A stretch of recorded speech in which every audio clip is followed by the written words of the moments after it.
Good afternoon. Welcome to the thematic sessions of the inaugural Youth Development Summit.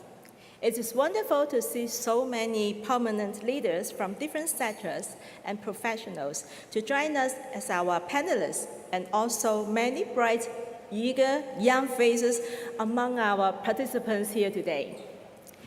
The future of Hong Kong lies in the hands of our young people. Hong Kong is a place filled with opportunities, where individuals with diverse abilities and aspirations can unleash their strengths and pursue their dreams. We are gathering here because we believe in you, our young people, and we want to help you unlock your full potential.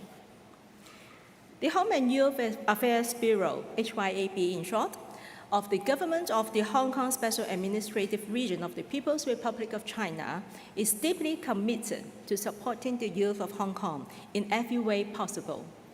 For example, today's event is the first ever large-scale summit dedicated to youth development organized by our government to serve as a new platform for our young people to exchange knowledge, foster cross-cultural understanding, and inspire new ideas with peers from different regions and backgrounds.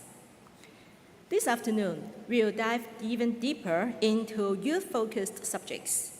Prominent business leaders, talents in technological innovation, creative experts, young entrepreneurs, and representatives of youth organizations will share their valuable experiences and insights to empower our younger generation in the three thematic sessions. The first session will talk about innovation, which is a defining factor of the future, and we want you, our young people, to be at the forefront of this transformative journey. Our speakers will examine the power of innovation in accelerating the development of new quality productive forces and the important role played by youth in the process.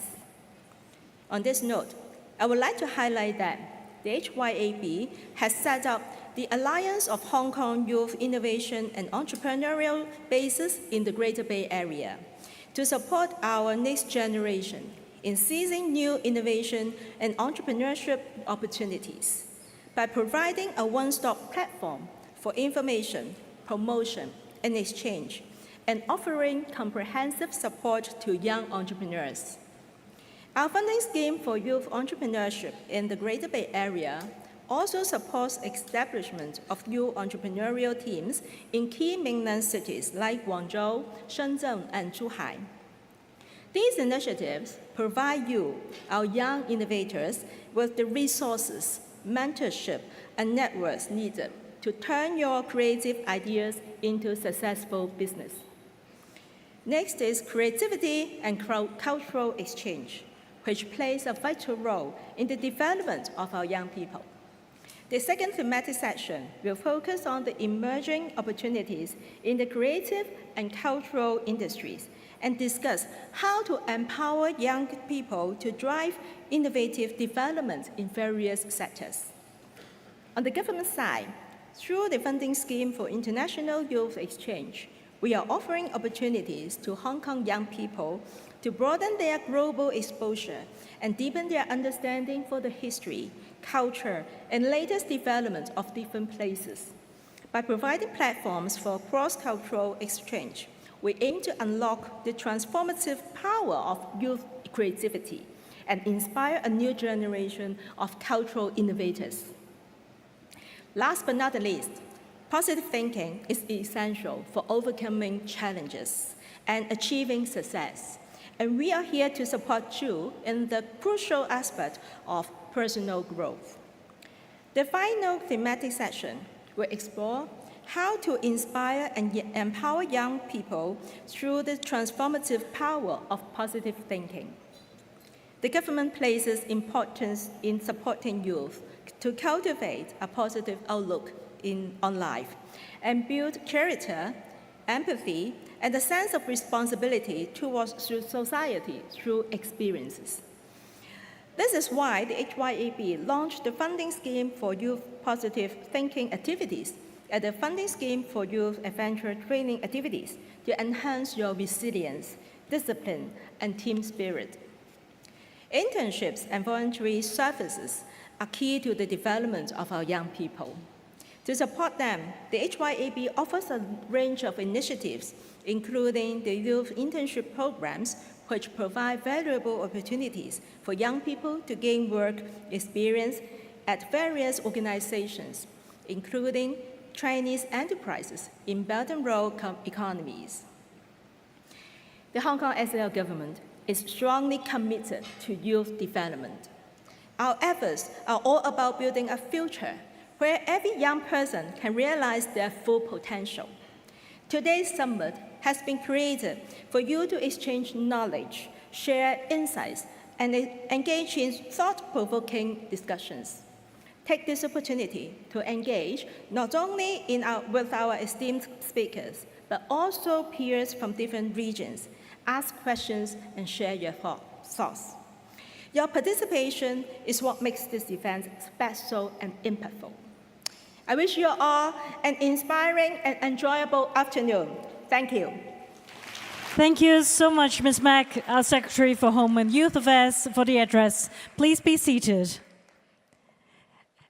As reviewed by Ms. Mack earlier on in her remarks, we are about to hear from prominent business figures, entrepreneurs, youth leaders on their valuable experiences and insights on topics ranging from innovation, creativity, culture, and positive thinking.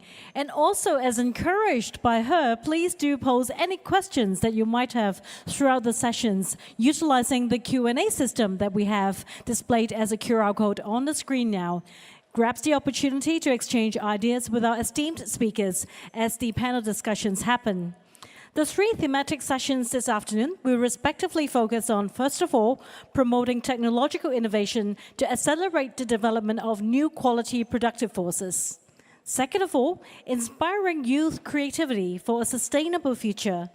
And finally, nurturing positive thinking amongst young people for a brighter tomorrow. Well, now let's get started with our first thematic session titled Promoting Technological Innovation to Accelerate the Development of New Quality Productive Forces. Once again, please be reminded to pose any questions that you might have for our panelists and moderator through utilizing the QR code as displayed during the Q&A session towards the end of each panel discussion. The following session will be conducted in Putonghua with simultaneous interpretation available in English and in Cantonese. For our guests who would like to access the SI service, please simply utilize the headset placed on your seats. Today, we're most honored to have with us the Honorable Duncan Chiu, Legislative Council member from the Technology and Innovation constituency as our moderator. We're also excited to have the following distinguished speakers as our panelists, and they include Mr. Fang Yunzhou, founder and chairman, Hoson New Energy Automobile Company Limited. Mr. Yip Chi Kin, deputy chief executive, Bank of Communications Hong Kong Limited. Mr. Ronald Lam, Chief Executive Officer from Cathay Group, and Ms. Shan Wu, General Manager, AstraZeneca Hong Kong and Macau, and President of the Hong Kong Association of the Pharmaceutical Industry. Ladies and gentlemen, let's put our hands together to welcome our moderator and our panelists on stage.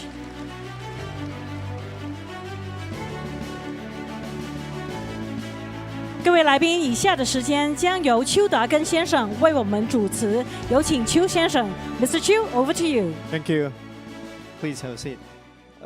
Secretary Mack, ladies and gentlemen, VIP guests and youth representatives, happy to be here. I'm your moderator, Duncan Chiu. I'm the Legislative Council representative of the Tech and Innovation constituency. Happy to be here. As mentioned by the MC, our section will be the switch to Mandarin and Cantonese. So if you want to, you can use the instant translator provided to you.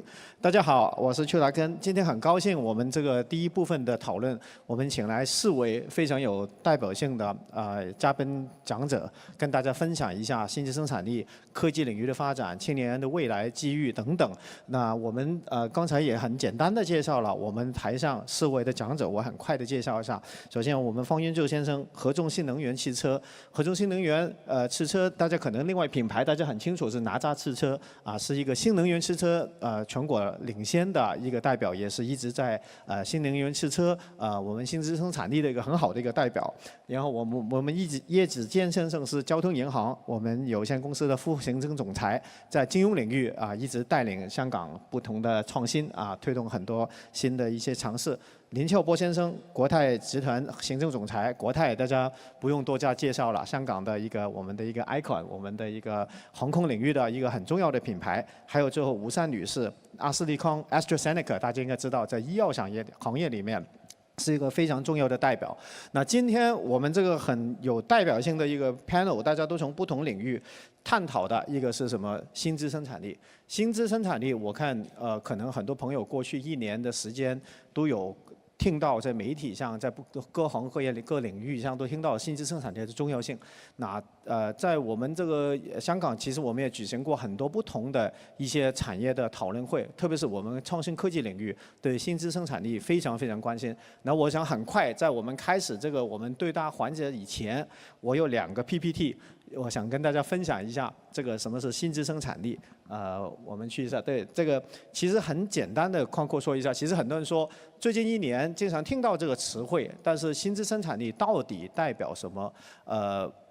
薪资生产力这个这个词最早出现，其实马上就1年了，是2023年9月份，习近平总书记去黑龙江考察的时候，第一次提出薪资生产力的想法。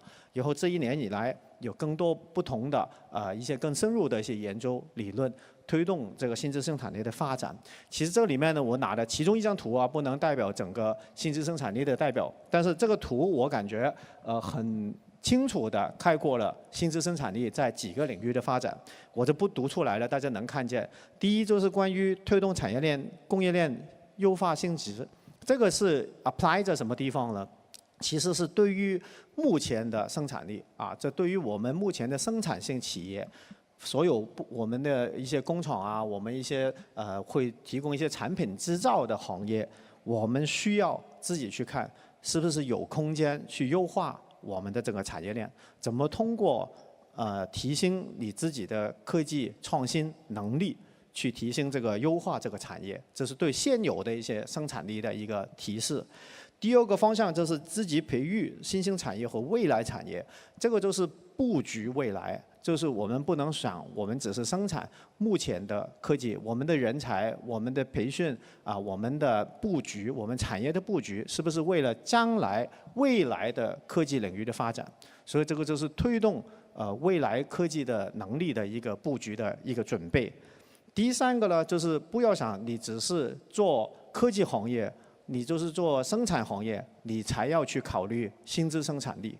其实薪资生产力呢是 apply to 所有各行各业的。所以这个第3领域你会看见呢，最右边这个就是深入推进数字经济创新发展，就是代表其实你不管是各行各业，你是做专业人士，你是做甚至乎律师会计师，你因为可能原来跟你没有关系的科技领域不有很多交叉的，在未来也要考虑在这个数字化的过程里面，你有没有通过科技的应用、创新的一些布局，令到你的行业、你的产业能够提升你自己的竞争力。所以这个里面其实薪资生产力呢，不要想只是我们说是给科技领域的人士去推动的一个内容，它包含的是有现有的生产性企业、未来布局的未来科技行业，还有各行各业的人怎么去应用科技领域。所以基本上你不管是从事哪一个产业的，你都要在这个薪资生产力里面有所考虑。那后面当然有很多布局，我就不分开来再说了，怎么去做等等。然后在下一页就是关于我们的薪资生产力的背景，为什么要有这个薪资生产力？能不能博去下一个 PPT？ 对，来的原因就是其实过去在我们国家发展的过程里面，从前我们在生产领域可能我们接到订单我们就去做，所以在布局里面可能没有太多提前的布局，可能我接到什么可以生产的一些订单我就做什么，但是我没有考虑我的技术的自主性，我没有考虑我研发的能力，所以过去出现这种现象，就是说8个字：大而不强，权宜全员不争这个8个字呢，其实在很多领域里面会有出现这种情况，就是我们可能一些行业我们都会能生产，但是一些关键的零部件我们还是欠缺我们产业做了很大的销售额度，但是那个科技的很有那个完备可能还是不完全，所以这个就是要推出新质生产力的一个背景。所以简单来说了，中间你看那个官方定义。主要就是说，创新起主导作用不管你是做什么行业，创新起主导作用，这个就是新质生产力的一个最重点之处。有个特点当然就是布局未来经济。所以我简单来说了，不好意思，花了一点时间，就在这个新质生产力这里做了一点点的解说。但是这个可能未来我们遇到更多会有这方面的分享。那后面呢，我不打扰大家时间，我把那个分享交回给我们几位 speaker。那在新质生产力里面，我先交给方总吧。新质生产力的布局里面，我想问问4位嘉宾，分别表达一下自己领域里面，或者是自己产业里面，你怎么看这个新质生产力的布局，或者说你企业里面有没有这方面的投入？先请方总吧。好，谢谢。首先感谢港府这次组织的青年高峰论坛，2个感触吧。第一个感触是年轻真好，我10几年前大概或者20年前，跟大家一样参加各种这个创新活动。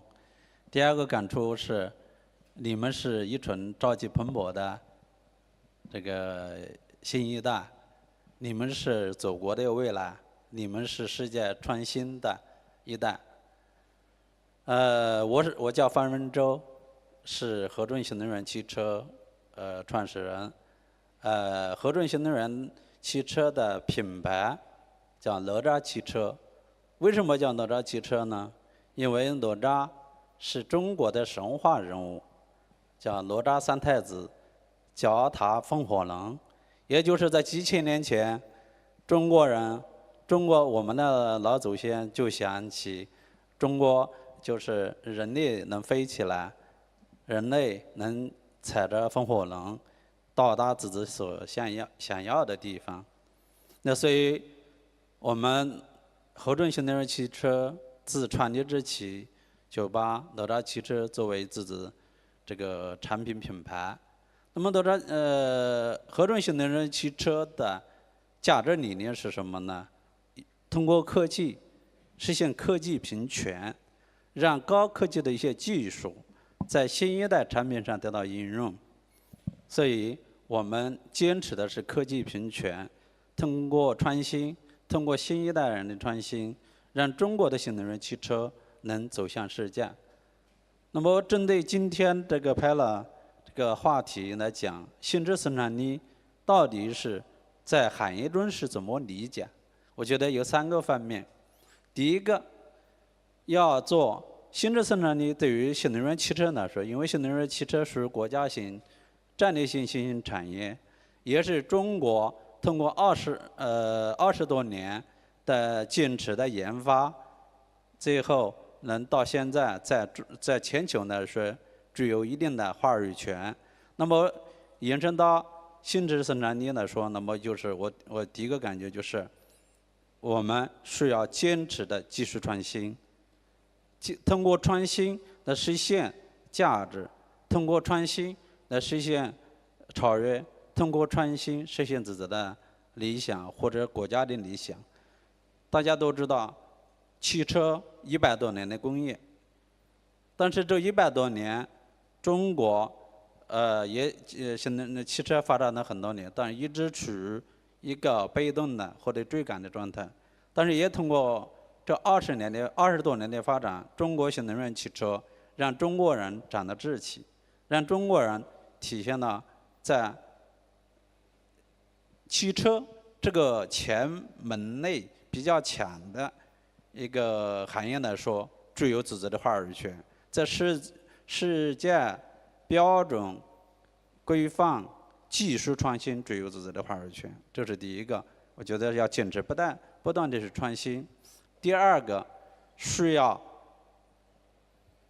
平台的共享，因为新能源汽车大家都知道，它结合了智能化，结合了互联网技术，也结合着未来的人工智能技术。那么它是一个大的平台，它不仅仅是一个车，不仅仅是一个代步工具，它是未来最大的物联网平台。那么未来各种新技术的创新与应用都会在这个平台上可以得到体现。就像从2014年到现在，哪吒汽车创立也10年。那么从2014年，中国互联网技术的快速的发展，那么也带领了中国新能源汽车向智能化的一个转变。那么现在人工智能的 AI 技术的发展，也是第一个在新能源汽车上，在智能汽车上得到充分的应用，得到了让车与人工智能技术的结合，以及新能源汽车它是一个能源的载体，它是一个移动的能源。未来整个新能源汽车，它与整个国际上或者是这个清洁能源相结合起来。车是一个移动的能源，你随时需要电，它可以收取，随时给它充，随时给它放等等这些，是一个大的应用平台。把它这个大的应用平台来体现新质生产力，它不仅仅是一项技术，我的理解不仅仅是一项技术，它一定是一个行业的突破，或者一定是在某一个领域上取得突破。这是第2个方面。第3个方面，新质生产力的创造力在哪儿？我觉得新质创造力是在我们年轻的一代，在青年的一代。我是做新能源汽车是开始研发到现在历经了24年，一直坚持下来，也是中国最早一代做新能源汽车能延续到现在，能坚持到现在，是24年前，我也甚至比在座的一些青年更年轻，但是也是去看到智能汽车、看到电动汽车是一个发展方向，所以坚持着去做这个创新，坚持着做技术的开发，坚持着做这个互联网技术与新能源汽车的相结合。所以我觉得，新人的生产力需要人才的集聚，需要创新的集聚，需要在座的年轻人在各个方面发挥各自领域的力量。好，谢谢。谢谢方总，谢谢。其实你的背景，你就是一直在推动理行这个新质生产力。我刚才说的中间第2部分就是未来科技的布局，其实你一直在布局这个未来科技的产业，在过去10几年、20年。等一下让你再跟大家多分享一下。我們現在請 David， 我哋轉一轉 channel 啦，不如咁多香港嘅年輕人喺度。David 介紹下其實銀行或者金融行業點睇科技發展或者新質生產力嘅佈局咧？我哋交俾 David。原來係諗住講普通話嘅，一下子變咗要轉 channel 廣東話。首先好多謝香港政府邀請我哋交通銀行去贊助今次嘅活動。今年呢係交通銀行喺香港服務咗香港市民係90週年，都係我自己喺銀行業服務咗30年嘅一個年份嚇。咁另外後尾我睇咗下呢，原來呢今年都係大家非常之熟悉年青人啊。非常之熟悉嘅二維碼係面世嘅30年嚇，咁我諗可能好多人都冇留意呢一樣嘢嚇。一陣間我會講下二維碼對銀行業嘅一個或者係支付方式嘅一啲嘅變化。咁點解有人問我點解會呢一個活動即係新質生產力同銀行有咩關係嘅嚇？其實呢，我想同大家講嘅第一樣嘢呢，就係其實呢銀行呢。就係一個新質生產力嘅代表。點解咁講？因為其實銀行一個係高度數字化嘅行業。大家諗諗，銀行裏邊呢，佢首先佢要儲存大量嘅客戶嘅數據嘅資料。呢個係第一個，係咪？第二個，銀行每日都有大量嘅交易。第三個。呢啲交易全部係涉及大量嘅資金，大量嘅資金冇可能係一箱箱現金搬嚟搬去㗎嘛。過去嘅30年，我哋見證到隨住科技嘅進步，我哋見到銀行對顧客嘅服務方式，由傳統嘅分行面對面嘅服務方式，到網上銀行到手機銀行、虛擬銀行等等大家我諗新一代嘅年青人都好少去銀行做一啲轉帳嘅一啲嘅交易㗎啦。其實當中科技嘅進步，尤其係電子支付方式嘅進步咧，其實係帶嚟好大嘅變化嘅。當中互聯網就係其中一個好重要嘅一個基石。如果冇咗一個二維碼嘅一個發明創造面世，我諗電子支付方式可能會發展得冇咁快呢個，所以係講嘅第一樣嘢。第二樣嘢係隨住科技嘅進步，銀行對數據嘅處理會處理得更加好呢個包括係喺風險控制大家知道銀行係要防止一啲詐騙防止一啲防洗錢等等。咁另外咧，佢對一啲數據嘅挖掘，即係點樣去揾出一啲對客戶更加重要、更加能夠輔助佢決策嘅一啲資料呢個係第三樣嘢。第二樣嘢，第三樣嘢咧，其實我覺得係更加重要，或者係銀行業裏邊係比較少提嘅咧。其實銀行有一個好重要嘅一個部分係乜嘢咧？其實係一個數據交換嘅機制、平台規則。呢個其實我哋用一個簡單嚟講，就係互聯網成日強調嘅生態圈。我同大家舉一個例子，生態圈嘅一個例子 ，Swift。呢個 Swift 咧唔係 Taylor Swift 嗰個 Swift 係一個銀行同銀行之間交易嘅一個網絡呢一個係非常之重要嘅，佢係形成咗個生態圈，佢支撐咗成個美元嘅交易、全球嘅交易。咁另外大家更加熟悉嘅生態圈，譬如講 Visa， 譬如講 Master 呢啲其實都係生態圈。香港有一個非常之成功嘅建立生態圈嘅一個例子係乜嘢呢？香港好多人會知嘅就係轉數快 （Fast Payment Service）。轉數快嘅交易每日而家係達到幾多呢？係達到125萬筆，每日嘅交易咧係90億，呢個係舊年嘅一個數據。大家會見到就係通過一個金融嘅基建咧，佢會影響到各行各業，佢會影響到好多嘅商戶，佢甚至乎係影響大家嘅一個行為嘅模式。譬如講，我哋銀行以前要借錢，成日都話磚頭文化。點解會要磚頭文化呢？因為我哋攞唔到數據，所以政府咧係推出咗一個商業嘅數據通，我哋係可以同一啲其他嘅途徑係揾到一啲客戶嘅數據，所以我哋唔一定需要係再用以前嘅模式去對客戶去提供一啲貸款嘅服務，尤其一啲中小企或者係 startup 等等呢啲咁嘅服務。咁所以總括嚟講咧，新質生產力咧其實對銀行嚟講係非常之重要，或者係過去銀行係受益於新質生產力嘅應用或者係發展，所以先係發展起嚟嘅。呢個第一樣嘢。第二個咧，新質生產力咧嘅發展咧，其實係離唔開銀行嘅因為無論你係產業升級，或者係投資，或者係科技嘅研發，都需要銀行資金嘅支持所以咧，我相信香港嘅銀行業包括我哋交通銀行，都會喺新質生產力方面咧，我哋一方面去應用新質生產力去提供更加好嘅服務俾市民。另一方面咧，新質生產力咧都會同我哋帶嚟一啲新嘅業務嘅機遇。好，唔該 David。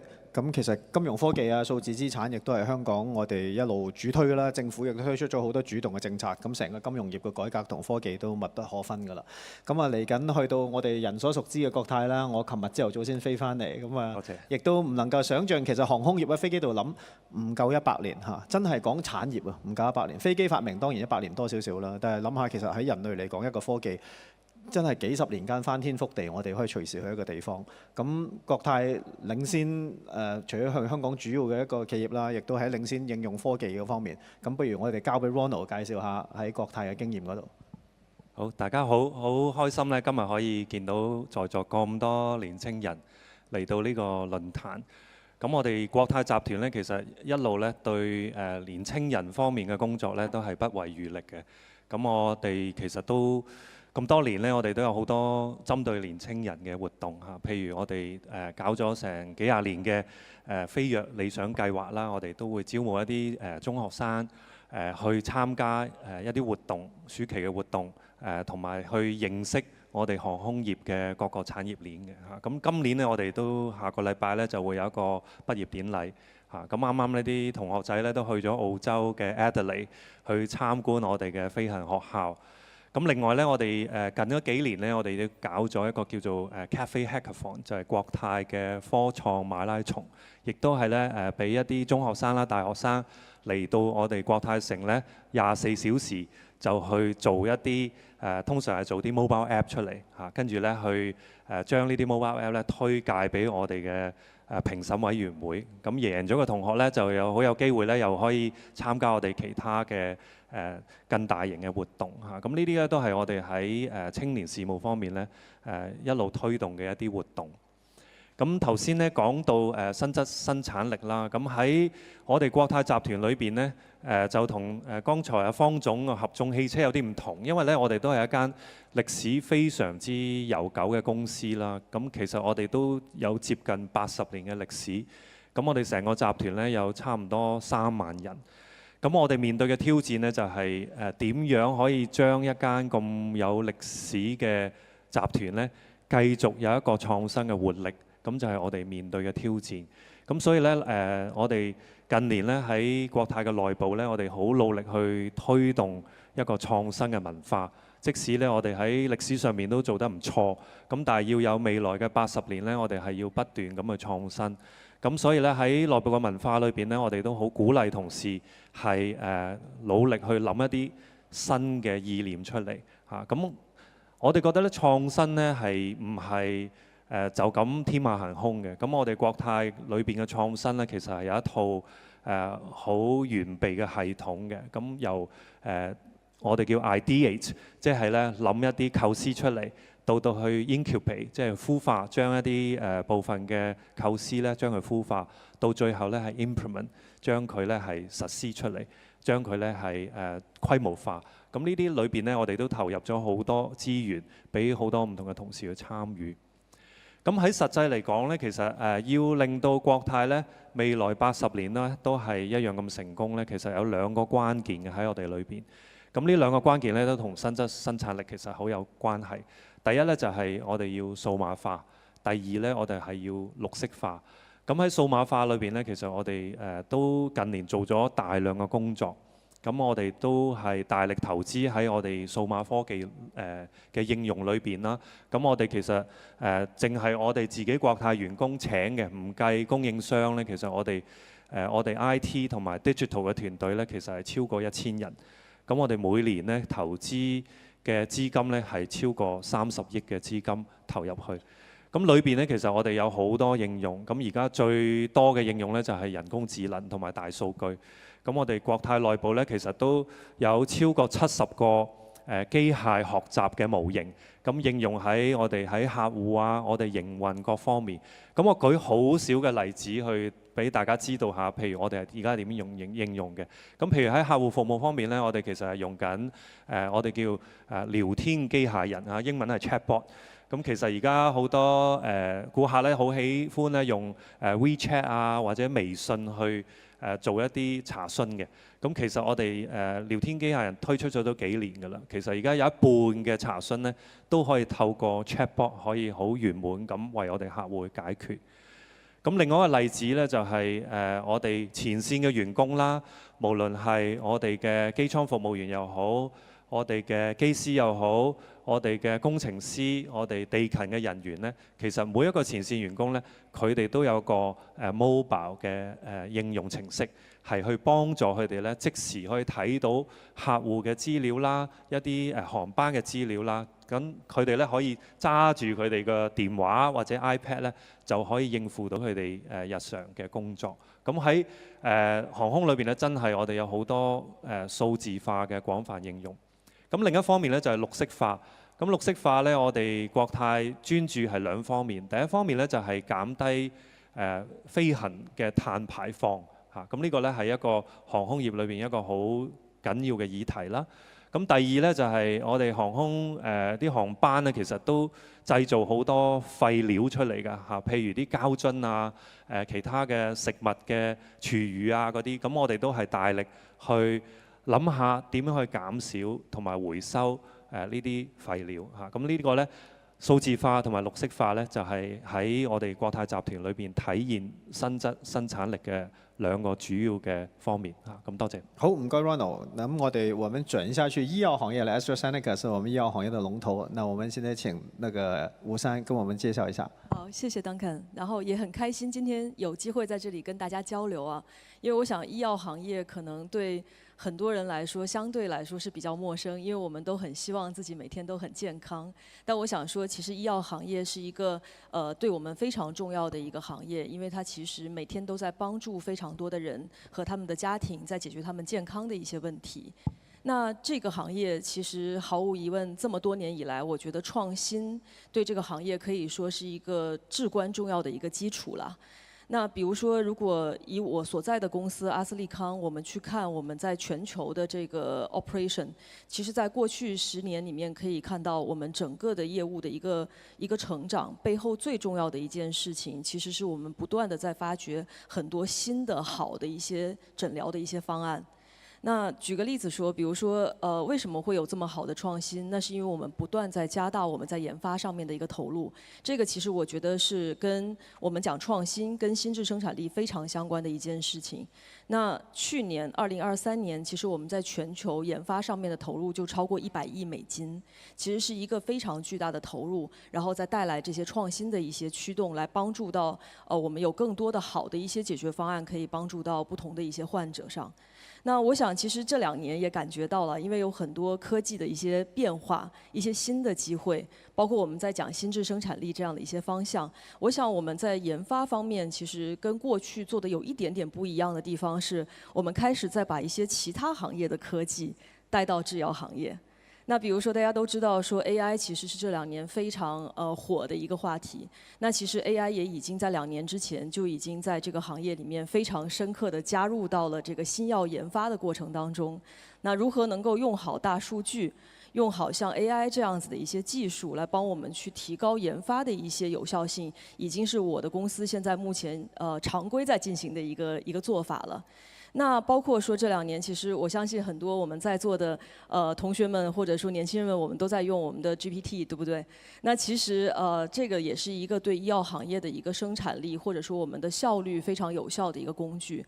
所以其實我們也在內部，我們 close loop 打造了一個 AZ 的一個 GPT， 來幫助我們提高我們的無論是研發也好，或者說是我們去產生一些日常工作也好的一些效率。所以這一點其實是我看到說這2年其實在整個大環境的這個創新的變化之下，我們依然非常注重創新和研發，但我們的研發其實跟過去做的有一些不太一樣的一些地方了。那我想說，其實在中國，在香港，其實我們還在做一些不一樣的事情，然後特別的符合我們今天談的心智生產力的這樣的一個方向啊。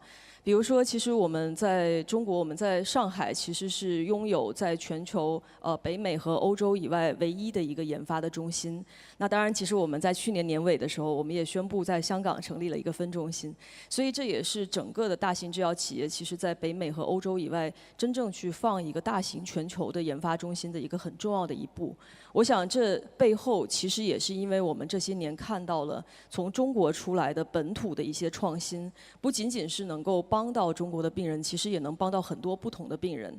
所以我們開始在嘗試跟中國的不同的一些專家，然後不同的院校以及不同的一些創新者來合作。我們怎麼去把這些好的本土創新去惠及到更多的一些患者？所以 In China for Global 的這個策略也是我們現在整個在看的一個去補充全球的創新，如何去發展出一些新的方法。因為我們看到中國的很多創新其實是非常大膽的。它能夠去解決一些我們現在說的依然是無法解決的一些難題，所以怎麼去用好我們在上海、在香港的研發中心，去幫助我們去補齊目前在創新的這個藍圖裡面少的這些片段，是我們特別關注的一個方面。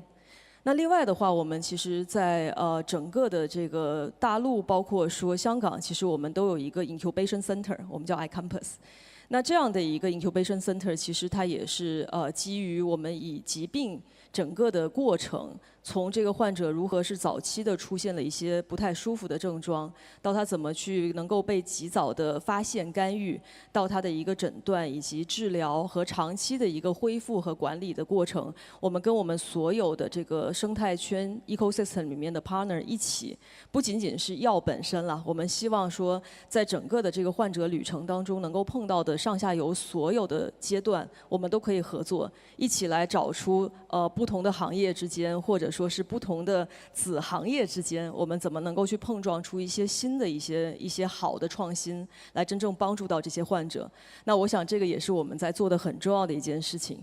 那另外的话，最后一点是我们也在探索，因为我们说其实心智生产力不仅仅是科研或者研发，其实也包括如何有生产力这个部分，所以我们也非常关注生产力。其实医药除了有研发这端，把 engineering 把工程学放进来的话，其实是可以很好的去解决它的生产的效率，以及如何去改进技术上的一些缺陷，可以让这个治疗方案更加的有效。那我想这一点，我们最近花了很多力气在看一些关于细胞治疗和基因治疗方面的一些解决方案。那这样的一些方案，其实我们可以看到，相对在全球的范围之内，除了美国，也就是中国这个市场特别的活跃。那我们也有非常大的这个信心和这个期望啊，我们可以在香港，然后在内地，或者说我们整体的一个合作情况下，可以把这些联通行业、联通技术的创新放在一起，用这个新的心智生产力，能够去满足更大范围的患者的一个需求了。好，谢谢吴总。那4位都很全面的介绍大家企业在心智生产力方面的布局，还有那个工作。那后面我们也时间关系，还有很多年轻人嘛，我们来个快问快答，那个问题比较个性化一点。其实年轻人都关心很多了，就业、创业几个不同问题吧。我先问一下方总，那个创业，现在你自己作为一个创业者，心路历程跟年轻人给他们一些鼓励。如果真的有兴趣创业的年轻人，应该具备怎么样的心态，怎么的面对这个挑战？3个名词吧。第一个就是要坚持，创业是一个非常艰难和心酸的一个过程，但要坚持。第二个呢，保持自己的初心不变。就像自己最早要定的这个目标，不管多长时间。现在我创业，如果新能源汽车整个创业24年，创的哪吒汽车是10年。第3个呢，就是保持与这个学习与别人共同的交流，达成一个很大的平台，这个3个点很重要。不要封闭，不要自我封闭，尽量的与长辈的、同行业之间、跨行业之间去交流，这是必要的，是这样的。好，我再补充一点，就是哪吒汽车不仅仅在中国，我们是把它定义为全球的新势力。我们在香港成立了全球的研发中心，昨天上午是香港的研发中心成立，然后我们把它将来成为全球的研发中心、数据中心和人工智能这个实验验证中心。我们在香港科技园现在已经大概30-40号人，明年到今年年底会超过100人。未来我们一定把它作为一个香港背靠祖国、全占那个联通世界，我们把它作为一个重要的一个节点去走向全球，是这样的啊。谢谢方总。我们说创业也会说到 who, when, where， 对吗？你感觉香港在大湾区这个地块是不是一个适合大家去创业的地方？对，我是几次来到香港之后，特别是应该从去年3月份，我们跟香港签了各种各种合作了以后，我觉得3点感触很深。一个是这个香港这个包容度很强，大家一起去，不管各个行业在思想碰撞都是可以的。第二个感触的就是，香港作为重要的节点，背靠中国的供应链技术，这个新能源汽车技术，但是人才愿意回到香港，愿意在香港工作。我们包括在美国招的这种世界级一些这种 AI 这种人工智能人才都愿意在香港，这个就所以这个区位优势非常好。第3个呢，就是香港在大湾区，大湾区是整个的在中国新能源汽车产业来说，它是非常集聚的一个区域。那么香港正好是借助中国新能源汽车走向全球、向全球发展的时候，可以把香港立足于科技城、科技中心、人才中心、数据中心。那么真正的想把香港由金融中心向科技型中心转變，是很重要的。這個在大灣區的區域是這樣的。好，謝謝你的支持。David 呢排我諗大學其中一個最多人 take 嘅學科係 FinTech 喎，好 hot 喎。咁你點睇銀行同科技交叉，或者大家青年人你覺得點樣去裝備準備自己去呢個金融業？香港嘅金融業僱用咗差唔多超過26萬人，相當於即係成個香港就業人口嘅7點幾個%嚇過去嘅數字。咁我相信即係投身金融業嚇，尤其係香港係即係國際金融中心，同埋佢連接中國啊同埋世界一個超級聯繫人嘅角色。咁所以我相信年青人投身金融業係即係有好大嘅發展嘅一個作為嘅。咁其實想同大家分享嘅一樣嘢就係、其實咧銀行呢一個行業咧佢需要嘅唔單止係讀金融嘅人才嘅嚇，即係我自己係原來唔係讀金融嘅，我原來係讀電腦相關嘅科嘅。所以 FinTech 呢一樣嘢咧，其實係一方面啱啱已經同大家分享咗，其實係一個數字嘅一個產業。咁同埋咧，因為成個社會嘅數字化、數據化等等，其實咧銀行好多嘅業務都同社會有好密切嘅關係嘅。咁所以FinTech 呢一樣嘢，一方面係其實係銀行點樣去通過 FinTech 去自我進化，提供更加好嘅服務。另一方面就係更加重要嘅係佢點樣同社會嘅一個場景同企業去做一個聯繫。咁所以更加要求我哋年青人，一方面係要有金融嘅專業知識，另一方面更加重要嘅咧係有其他嘅一啲 soft 嘅一啲嘅知識，譬如講係一啲溝通嘅能力啊、兩文三語嘅能力啊等等好多方面嘅。好，唔該David。喂，其實唔止你喎，你隔離嗰位 Ronald 都係讀電腦喎，據知係嘛？咁可以 Ronald 介紹下，喂，如果大家年青人想參與航空業，要點樣準備自己咧？咁我哋航空業其實有好多工種啦。咁除咗大家前線見到熟悉嘅機師，咁我哋有見習飛行員嘅計劃。咁合資格嘅香港居民啦，同埋而家內地居民都可以申請。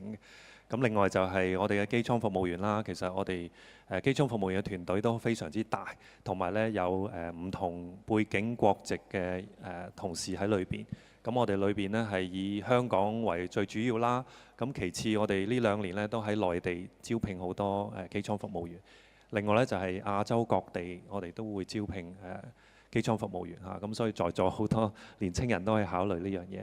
咁當然仲有其他嘅範疇啦，例如做工程方面嘅專業啦，都係非常之一個吸引嘅事業。咁同埋有地勤啦。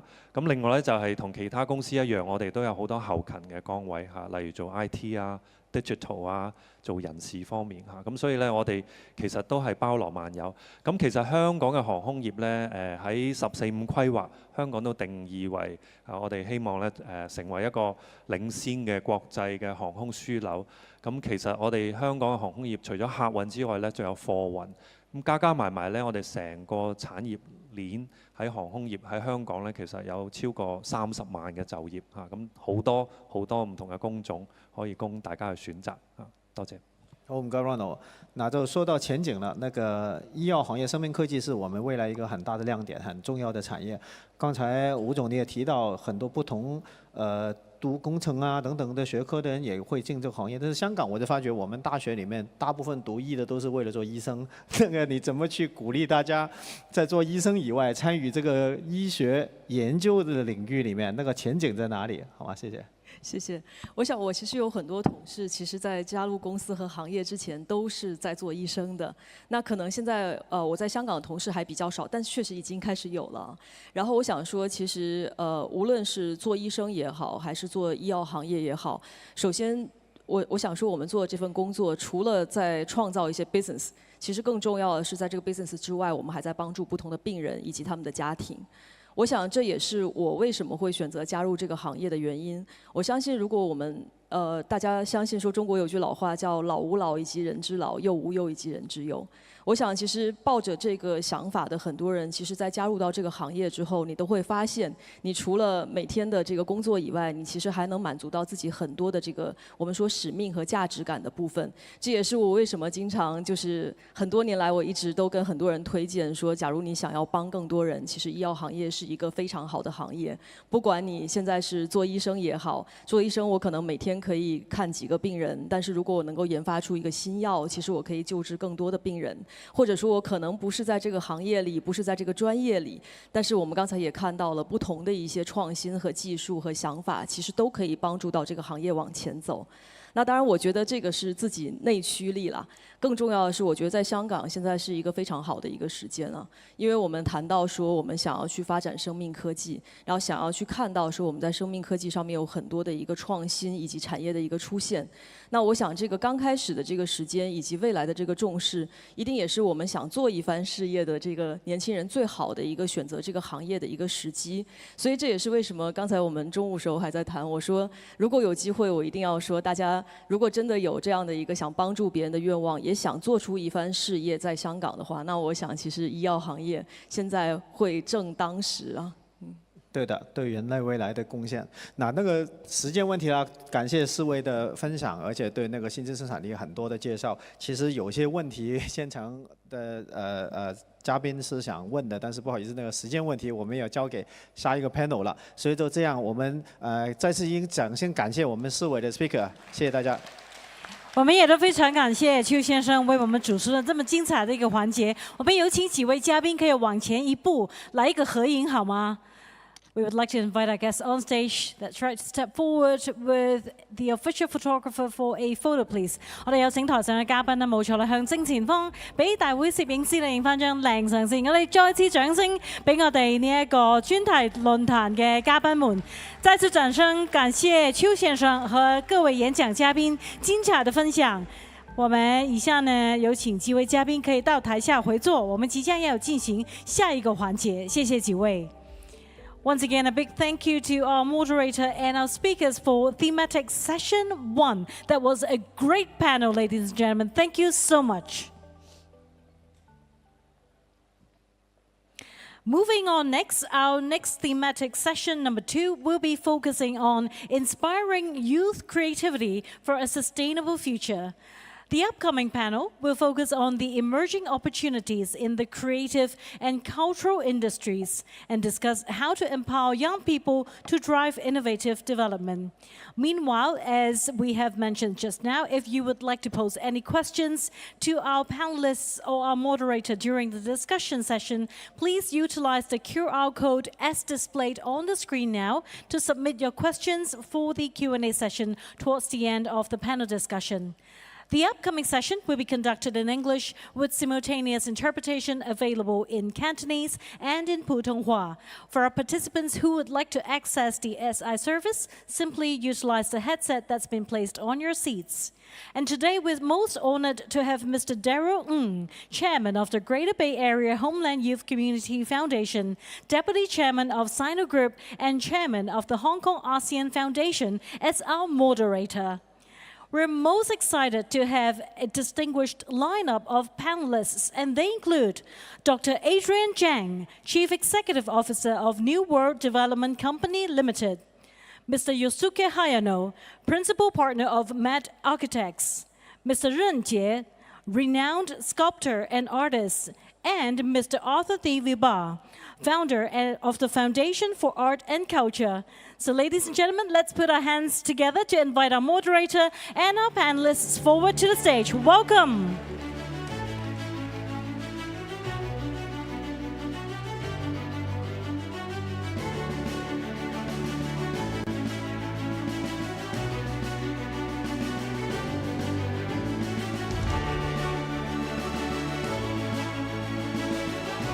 Thank you, gentlemen. Please be seated.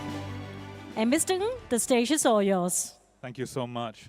Good afternoon, everyone, and welcome to the thematic session 2 of the Youth Development Summit, Hong Kong. We are thrilled to have all of you here today, young people, students, ladies and gentlemen. In this session, we'll dive into a topic that is incredibly close to everyone's heart and pivotal to what your generation can achieve, which is inspiring youth creativity for a sustainable future. Our goal for this session is to create a dynamic and engaging platform where we can all explore the powerful synergy of creativity, culture, and sustainability. We aim to shine a light on emerging opportunities within the creative and cultural sectors and discuss how we can empower you, the youth in the audience, to spearhead innovative developments, whether in Hong Kong or your home country. As we move forward, we'll explore various themes, including sustainable urban design, the role of art in environmental education, and how creativity can be integrated into business development. Remember, creativity isn't just about artistic endeavors. It is a powerful catalyst for change, a strategic tool for tackling some of the world's most challenging issues. We are privileged today to have an incredible lineup of distinguished panelists with us who will share with us their success stories and insights on fostering cross-sectoral and cross-regional collaborations. These collaborations are crucial for unlocking new possibilities and driving sustainable progress. In our increasingly interconnected world, the ability to work across different sectors, countries, and regions is a vital skill that can lead to groundbreaking innovations and significant impacts. Let's get ready to be inspired, to learn, and to envision how you can play a key role in shaping a sustainable future through your creativity and innovation. Shall we now welcome our exceptional panel of speakers, each a pioneer in their respective fields. A big hand first for all of our speakers. Ladies and gentlemen, to my left, to your right, is my very, very good friend, Dr. Adrian Cheng, SBS JP, Chief Executive Officer, New World Development. To his left is Mr. Yosuke Hayano. Then is Mr. Ren Zhe, who is a world-famous artist. And then to Mr. Ren Zhe's left is Mr. Arthur de Villepin, who is a famous founder of Foundation for Art and Culture. Each of our distinguished guests have made significant contributions to the creative and cultural industries. Their insights will illuminate the ways in which creativity can be harnessed to tackle global challenges and drive sustainable development. As we listen to their experiences and perspectives, I encourage you, our young change makers in the audience, to consider the unique role you can play in this ecosystem. Think about how your creativity can contribute to a more sustainable world. Reflect on how you can foster collaborations that transcend traditional boundaries and create a lasting positive impact. When we move to the panel discussion and Q&A later, we will address these deeper questions. You are also welcome to raise questions for our panel speakers today via the online Q&A system. Please scan the QR code displayed on the screen to submit your questions at any time. Without further ado, I would like to invite our first speaker, Dr. Adrian Cheng, my very good friend, Chief Executive Officer of New World Development, to share his wonderful insights. Adrian, the floor is yours. Thank you. Okay, thank you very much, Daryl, and thank you for having me today in this conference. I'm very honored. I'm very privileged and honored to share my humble opinion about how creative industries or creativity propels sustainable development, especially in young people. As a corporate entrepreneur and also the chairman of the Mega Arts and Culture Fund, I have experienced a lot of different scenarios in creating a sustainable development for creative industries. I believe, my thesis is this, I believe that Hong Kong is not only an art and culture hub, it is a culture IP incubator hub. So that's my thesis first, that's number one. And what do you mean by a culture IP hub. What's culture IP? Culture IP means basically intellectual property, right? And intellectual property can be from mainland China or from overseas, from all around the world. It can be Chinese, it can be overseas, it can be Western. It's basically intellectual property, where a creative person created different products and even ideas, and that's already intellectual property. You have trademarks, you have copyrights, and you can actually commercialize as well. So how does Hong Kong becomes a culture IP hub? Because Hong Kong has a very sound common law system. It has a very good tax system and also very good infrastructure to incubate all different cultural IPs from around the world. And we have a lot of examples because, for example, we have been working with Ren, Mr. Ren, who we supported the Gamyong, exhibition in March. We just launched at K11 Musea the Doraemon. I think a lot of people have already attended that IP exhibition as well. And it became very successful. And first, it attracts attention, awareness, and also traffic, and also economy, and uplifting also the well-being of society. Okay? But then, how do you actually incubate? Right? I mean, that's the second question. You can become a culture IP incubator, a hub that incubates, but how do you incubate? And I think that model needs to be defined and also redefined and improve as you go along. So for example, in the Doraemon exhibition, you have ticket sales, you have merchandising sales. It increases all the F&B's outlets. It helps all the hotel, even your hotel's occupancies.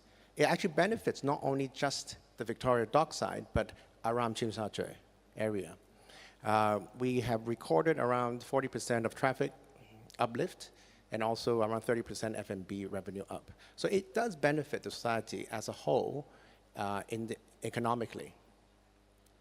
But then, how do you actually create a hub? So you build this model to help society commercialize IP, but because of that, you can incubate more because you have money. So it's a business model that is sustainable because it's not a one-off marketing event. We have more cultural IP that we can continuously monetize and also try to incubate. And as you go along, what happens is you can incubate 20 IPs in Hong Kong, whether it's foreign or whether it's from mainland China, it doesn't matter. But that economy becomes an ecosystem that you can benefit different pockets of society, young people or vendors or partners. So you can help a lot of creative studios. The supply chain and all the production chain becomes a very sound ecosystem. So I think Hong Kong has this role because it is a It is a East meets West cultural exchange hub. East meet West cultural exchange hub. Okay. So now we are an East meet West culture exchange IP hub as well, and not just ideas. So I want to talk to all of my young staff or young mentors. It's not just an idea. Things are not just an idea. You need to create a sustainable business model so that it's sustainable. It can be repeated every single year. It can be refinanced every single year, so that then it becomes its own ecosystem and it will self-refinance and it becomes an economy, what we call in many terms a culture economy, a cultural economy. Okay? So it's from A to Z. So now we're in A, we're in the beginning, but eventually if we keep on learning this model and refining this model, we will build a cultural economy because the size is big enough and we are global. We will not be limited within the 7 million people market size. Because we can also attract tourism. So we can also become a cultural tourism economy as well. So that's why cultural IP incubation is quite important. Thank you, Adrian, for your incredible sharing. I'm sure a lot of us here, myself included, my kids included, we all love going to your shopping malls because it's not only about shopping or retail, dining in Adrian's buildings.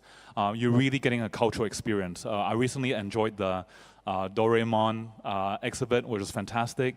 Earlier on, I remember a few months ago, a lot of our friends went to his Louis Vuitton show, which was incredible. So thank you for putting Hong Kong on the map of the world.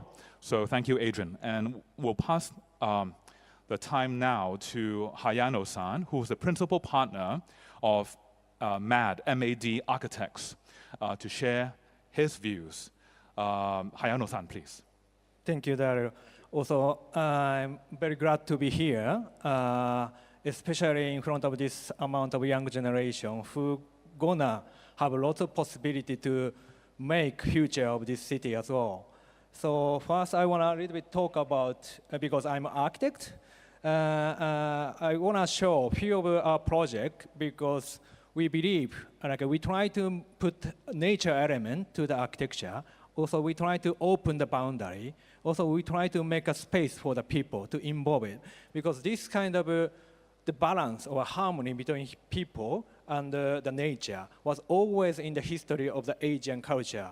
So we try to learn, we try to dig it, we try to bring into the contemporary architecture to try to connect the people to the nature, how to touch people's emotion to the space. So that's why I want to go through the few projects, 4 projects. So this is one of the recent project. It's a renovation of the observation deck in Japan. So we try to use 4 different the theme, like wind, reflection, color, or the kind of things, the sight, to try to enlarge the people's sense to understand the richness of the site.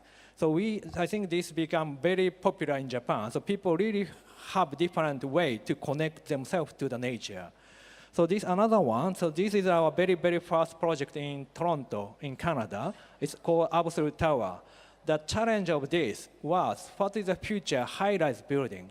Because we believe that high-rise building came from the very dense urban condition, but this situated in the suburbia doesn't have so much dense condition. Then the question we asked, what is the future high-rise building? So we came up with very simple operation, using one plan shape, rotate with different speed to create the urban movement. I think that makes very different urban experience for the people. Also, this is another project in Harbin. It's Opera House. We have 2 theaters. One is Opera House, one is small theater. But like this project, we try to make this space to be urban space for the people who even doesn't have any interest in the opera, but come here, just enjoy the scenery, environment, landscape, to see their space. So for them to understand this city belongs to them. They belong to this city. So this is also like experience.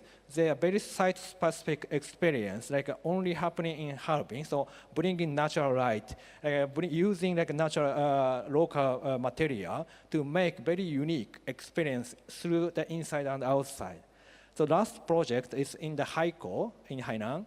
It's a very small public toilet and library. So just next to the waterfront. But the challenge for this was the cast concrete. Concrete is always the material for architects to challenge it. It has been there for 2,000 years as well. But like at our generation, what's the new possibility to use concrete for the structure, for the architecture? So this project, we don't have any outside-inside boundary. So inside going to the outside, outside coming into the inside. Also, the wind, air, humidity also goes through then people go into, they find themselves where it's comfortable, then have a nice view to the outside. So through this architecture space, so this is the last page for my quick introduction, but we believe architecture can really bring people to have new perspective for the world or environment or nature.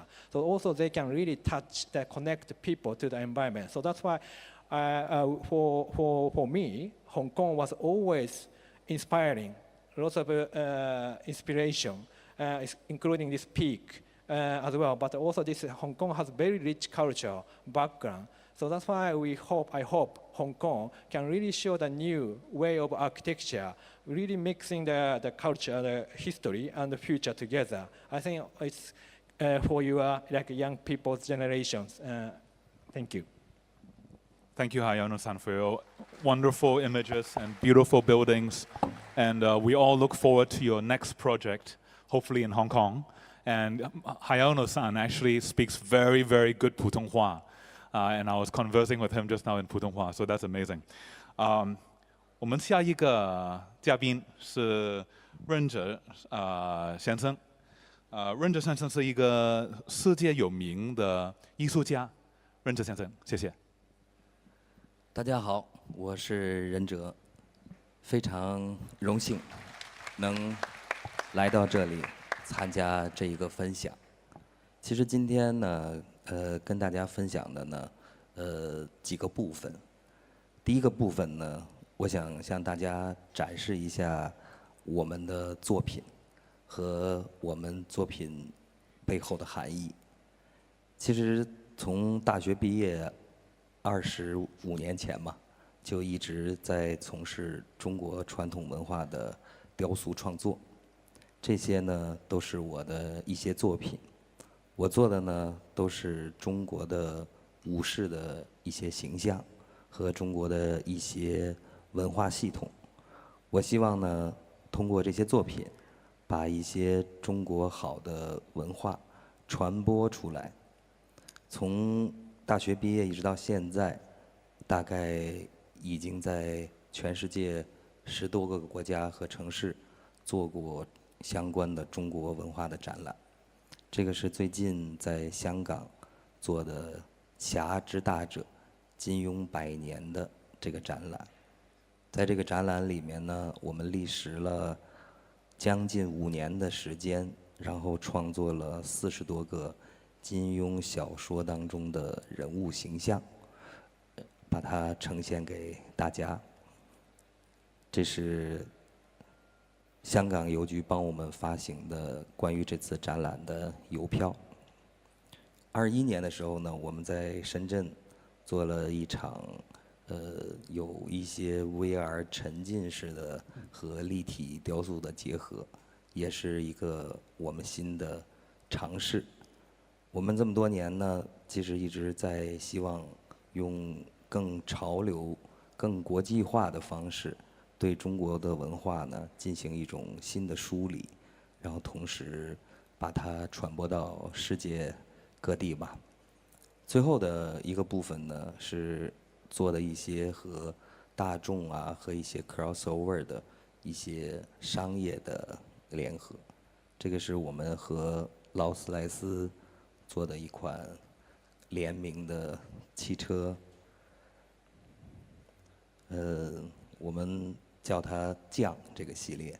我们也是希望通过不同的途径和方法，同时的把这些好的文化的内涵附着在物质上的产品上。这个是和马迭利的合作，包括一些中国的国潮的一些产品的一些合作。刚刚最近又做了跟瑞幸的一些合作。之所以做这些商业的一些联名，其实我们也是希望通过这些不同的商品，借助他们的一些传播，然后去把真正的中国文化去传播出去。因为其实在物质发展的今天，大家更多的开始追求一些精神上的享受，或者说是精神上的追求。但是同时呢，精神呢，它其实是引领整个物质的发展的。所以呢，我也希望借助这个峰会，能在香港这么好的一个平台上，向更多的年轻的朋友们发出邀请，让大家看一看，其实文化艺术这个行业是非常有魅力的，他们是很酷的。同时呢，你们可以托物言志的，真真正正的把你们的创造力放到你们感兴趣的事情上。还有呢，我也希望有更多的年轻人能投身到文化和文化周边的行业里，为中国的文化传播都尽一份自己的绵薄之力。谢谢。谢谢，太美了！我特别喜欢这个 Rolls-Royce 的 crossover 啊，很好，谢谢。And now I'd like to invite Mr. Arthur de Villepin, founder of Foundation for Art and Culture, to offer his wonderful perspectives. Arthur, thank you. Thank you so much. I'm very happy to be here with you all today. It's a pleasure to be part of such a prominent panel, and for me it's quite special because I want here to share a bit more about my journey. I arrived here in Hong Kong. I was 22 years old. It was 14 years ago, and I must say I've been led by one element, which is instinct. My gut feeling told me you need to set your future in Hong Kong. Of course, it's the people, it's the amazing energy, the nature, the lifestyle, of course, the market, Asia Pacific, Greater Bay Area. But I just knew that Hong Kong was the future for me. Then after instinct, of course, is passion. And when creativity, we talk about creativity, we talk about passion. And I just wanted to do all my passion. And my passion started with wine. I created a wine company called Pont des Arts, bringing art and wine together. This led to more companies. Yellow Corner, a photography art gallery, a restaurant, a design company, an event company. At some point, I had more than 15 brands in the group and a lifestyle group, and I've developed to such a level where I thought, why am I doing this? And this is when I really understand the importance of the word resilience. And let me tell you, Hong Kong is not just great for creativity. It's great to go back up when you stumble against the wall. It's a great place to just find new ideas and find new ways to always find the future of your journey.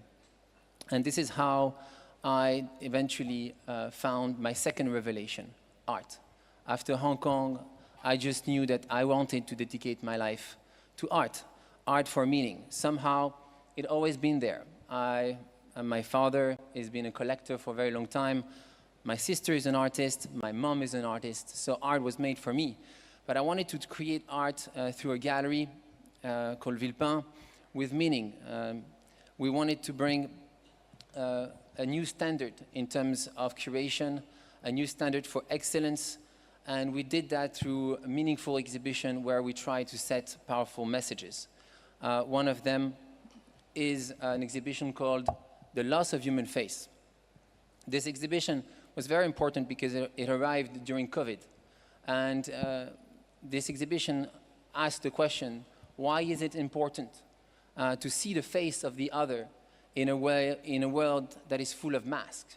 Why do we need to see the other, not as a threat, but more as an opportunity? And how we can do that through different cultures. This is why in the exhibition, as you can see here, we've renovated the whole space to try to bring the power, the importance of the face through the Chinese culture, through the American culture, the Japanese or the European. And I think that this is the kind of messages that really brought me to think, how can I do more? How can I bring art to another level? And this is how eventually that I decided to found the Foundation for Art and Culture, a foundation that has the mission to connect people through culture, to connect societies through culture, and to try to look at the world and look at differences as an opportunity rather than as a threat. This is why through exhibitions, we are trying to bring that mission to another level, like the exhibition that we brought at the Palace Museum in June. It was an exhibition on French fashion, and it's still up since 300 years. But we also trying to do that with projects, specific projects, like the house of Zhaoqi that we bought next to Paris, and that we are going to renovate to try to create a cultural embassy where a place where East can meet West, a place where the legacy of Zhaoqi can be brought to another level. And I would like to finish now with one wish, the wish that we can replicate such a project in Hong Kong, that we can have a villa for the arts in Hong Kong, connecting the different initiatives of culture here all across Asia, and try to bring Asia, Hong Kong as a leader for creativity and of course for the development of youth. Thank you so much. Thank you so much, Arthur. Thank you. There are several government officials from Hong Kong in the audience today, so I'm sure they heard your last comment loud and clear. Arthur, thank you. Your sharing was incredibly enriching. And thank you, Arthur, for making our incredible Hong Kong your home. After listening to all our speakers for their insightful and inspiring sharing, we now move on to the panel discussion and Q&A. First, let me ask a few questions to our distinguished guests today. The first question is to Adrian. Adrian, how do you think Hong Kong can further leverage our position as an arts and creative hub to empower young people? Thank you, Daryl. So, as I said before, Hong Kong is not only an art and creative hub, but also a culture IP incubator hub. I would like to say first, how do you achieve this, and what's the impact, right? So creativity should be translated into three things. One thing is impact. So how do you create impact in society? It can be from economically, it can be from employment, it can be on traffic, it can be on F&B sales, hotel sales. How do you create impact in society? And that's one layer. The second layer is how does creativity inspire young people? So when you go to an exhibition, you see something that is very creative, it propels you to dream. It propels you to dream big. Okay? Creativity has this power because creativity is the most primitive source of energy that will make you actually dream and imagine and think like a child. And when you can dream and you can translate creativity to impact to society, it becomes a very powerful, we call it the soft power and tool, right? Then the third layer, I think most importantly, is what region, what market are you talking about? Are you shining your creativity only in Hong Kong? Or are you using Hong Kong as a springboard to mainland China? Are you using Hong Kong as a super connector and connecting with the world and using the world as your global base? And once you understand these three layers, then you tell all the young people is, do you have a creative idea that can inspire people, that is original enough? Do you have a creative idea or creative mechanism that's able to create impact both economically and uplifting the well-being of society? Then the third layer will be, if you want to adopt this creativity, is it going to be global? Do you have a mission? How are you going to reach the world using Hong Kong as a super connector? And I think these three questions are important for young people to think. Not to just have an idea, or having a creative thinking, but you need to make it into action, to events, and make it into a ground initiatives. Thank you, Adrian. So really good advice for young people in our audience today. The impact, the inspiration, and dream big. So thank you, Adrian. Our second question is to Hayano-san. Hayano-san, what is the most important aspect to consider when you're designing a public or cultural building? Thank you. Yes, because we design many cultural buildings, including museum, opera house, concert hall, library, or stadium, kind of thing.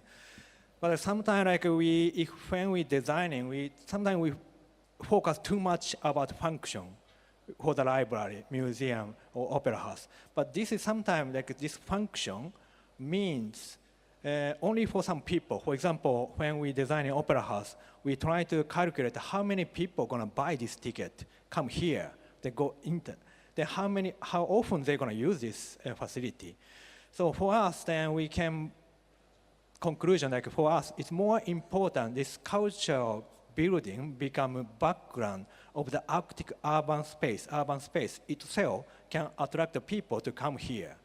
So the most of people who have no idea about what is opera, what's going on inside, but they come here because they feel it's comfortable, or they feel it's very active. So for this opera house, even we put the big urban plaza on the ground level. Also, we put the big urban terrace on the roof level, which is open for 24 hours. So some people come here just for the walk, just going up to see the old city center, then going back. So this become very popular urban space. Every time like we go there, we see lots of kids running there, lots of people dancing there, lots of people on the upper terrace, like looking back to the city center as well. I think then people gradually start getting interested in something going on inside. So I think that is also like a new way of putting cultural building inside of the city to make this is the new space for the people to come together, to meet each other, to find a new possibility for the city. So I think this is very important, not design the function, but design the urban space.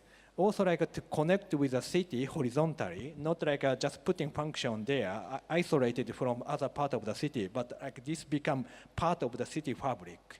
I think this too is very important to keep the history of the city, also bring for the future. Thank you so much. And your Harbin project is really beautiful. Our third question is to Mr. Ren Zhe. 我们怎么可以传播这个传统的文化呢？谢谢。首先呢，在回答这个问题之前，我先想明确一个含义。我们从来都认为艺术它其实不是个行业，艺术呢它其实是一种态度，把任何一件事情做到极致的状态，就叫艺术。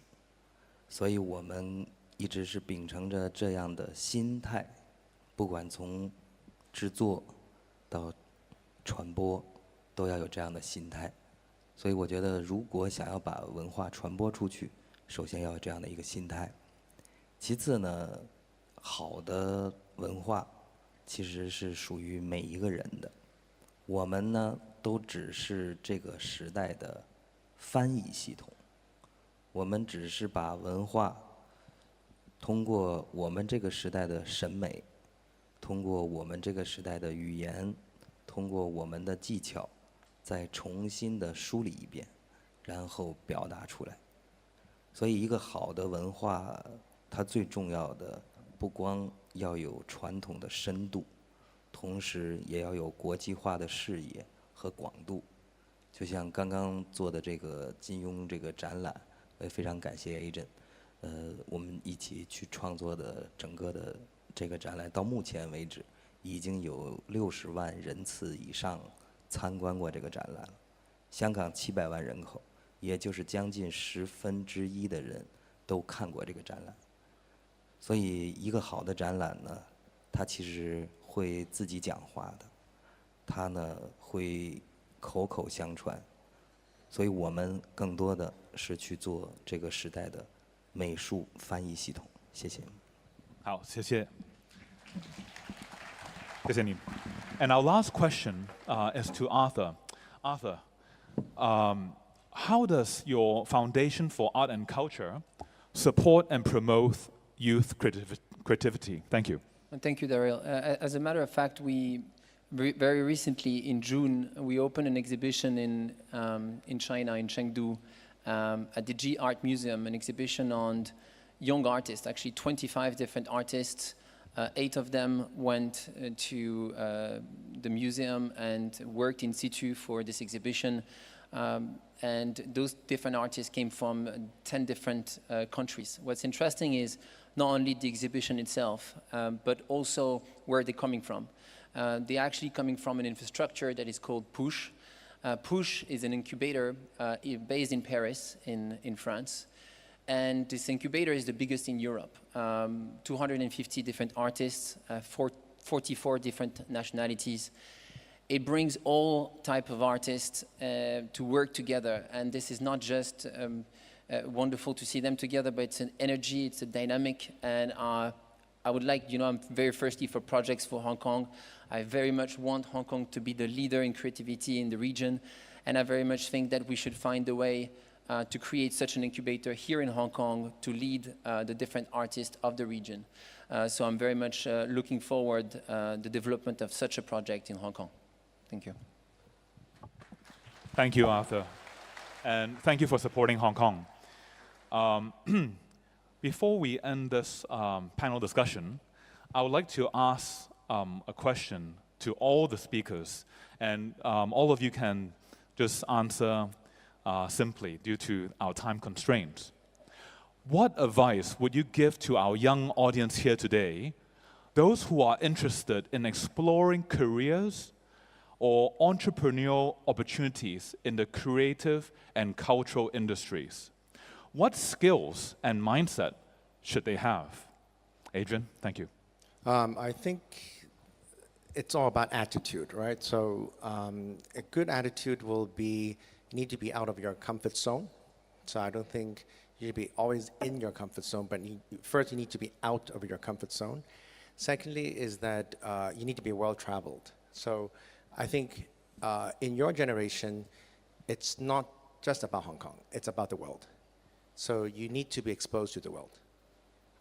It would be great not only just traveling, but actually living also in different cities around the world to really explore different culture if you want to be in the creative industry. Because if you don't know how to cross-pollinate culture, or you don't understand other people's culture, it's very hard for you to do collaborations and also cross-pollinate. So 2 things, out of your comfort zone, so that you want to dream big, explore the world, and always be curious. Thank you, Adrian. Hayano-san. Yeah, I'm gonna be quick as well. So when I was young, I thought professional people have so much knowledge and also there are so much things to learn about. But sometimes you're trying to do so, but sometimes it makes you to forget why you are doing it, what you like most. So sometimes this is very dangerous as well. So I think most important to select the information, trying to find what you like most doing it yourself, then keep doing it, then go deeper, then keep doing that 10 years. I think that makes you visible for outside. I think that is the most important, not makes information to tweak you, but you pick what you like. Thank you. 任哲。我觉得，在这么快的时代的今天，我希望年轻人做每个事的选择不是跟着脑子，因为脑子经常会被淘汰、会被更新，而是要跟着心。同时呢，要尽量的每一天都精进一点，不要和别人去比，去和昨天的自己比。然后在自己的这条道路上，尽量的跟着心和自己比，去创造每个人的未来。谢谢。谢谢。谢谢。Arthur, some final advice? Yeah, 2 words. The first one, of course, is passion, which I mentioned already. I think that you cannot do anything without passion. Finding your passion in creativity is so crucial. And once you find it, you will be putting so much energy into your journey. The second one I would say is never go against change. It took me a long time to understand. It sounds very simple, but I think Hong Kong is change. And that's why it's so fantastic. It's an island that always is changing. And sometimes in life we feel that we want to protect ourselves from change. And actually, I realize we'd rather fuel our journey, fuel our companies with change. And Hong Kong is the best city for that. Thank you so much. Thank you, Arthur. Amazing. You are ambassador for us, our beautiful city. So this concludes our thematic session 2 today. Once again, thank you so much to our incredible speakers for your amazing sharing, which I personally learned a lot today, and I'm sure our young audience here will also find incredibly inspiring. Let's continue to harness the power of creativity as we work together towards a brighter and a more sustainable future for the world and for Hong Kong. Thank you. And could I invite everyone for a group photo? Thank you. Once again, a big thank you to our lineup of panelists. That was amazing. And a big thank you to Daryl for hosting the panel for us. Could we have you all to please stand slightly towards the center of the stage and looking straight ahead with the photographer and smile for the camera. Ladies and gentlemen, once again, a big hand to our panelists and our moderator for a thought-provoking session. Wonderful. Well done. Thank you so much, gentlemen. Please be seated.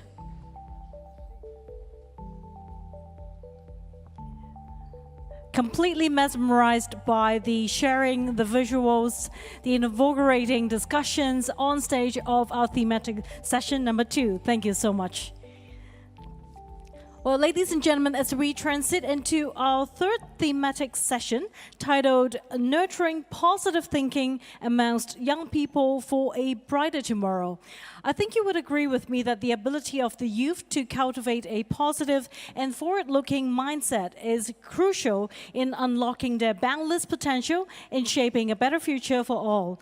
Our speakers in this session will be sharing about how to inspire and empower youth through the transformative power of positive thinking. And meanwhile, ladies and gentlemen, if you have questions that you would like to consider posing to our panel and our moderator, please do utilize the QR code as displayed on the screen, which will be towards the end of the Q&A session of the panel discussion. The upcoming panel would be conducted in English, and for those of our participants who would require simultaneous interpretation service, there is one provided for Cantonese and Putonghua. Simply access the headsets that's been placed on your seats. The following session will be conducted in English, so if you require SI services, please do put on your headsets now. Today, we're most honored to have Mr. Leung Wing Ching Clarence, Undersecretary for Home and Youth Affairs of the Hong Kong Special Administrative Region of the People's Republic of China, and also the Vice Chairman of the All China Youth Federation as our moderator. Let's welcome on stage Mr. Leung. Welcome. We're most excited to have a distinguished panel speakers, and they include Mr. Raymond Tam, Executive Director, Corporate Affairs of the Hong Kong Jockey Club. Welcome. The Honorable Kenneth Fogg, Legislative Council Member from the Sports, Performing Arts, Culture and Publication Constituency and Vice Chairman of All China Youth Federation. Ms. Vivian Kong, our proud Olympic gold medal winner and athlete of the Hong Kong Sports Institute. Welcome. And Mr. Zhang Shengliang, Niu, renowned pianist. Welcome. Thank you very much, everyone. Please be seated on stage. And now, Mr. Leung, the stage is all yours. Thank you, Laura. Hi, everyone. This is the last panel, and I feel very pressurized, but since we're talking about positive thinking now, so I'll put my positive hat on, and I hope you enjoy the last session. Now, global transformation and technology advancement have created countless opportunities for our young people. But at the same time, we are faced with new competition and obstacles every day. How do we handle pressure? How do we handle challenges? How do we handle failures? By nurturing positive thinking, young people can be proactive, resilient, and have the mental strength to face adversity head-on. And at the same time, we have to realize that more and more young people show their eagerness to give back and to participate and to contribute to the society. I think this is all part and parcel of what we are talking about today, positive thinking.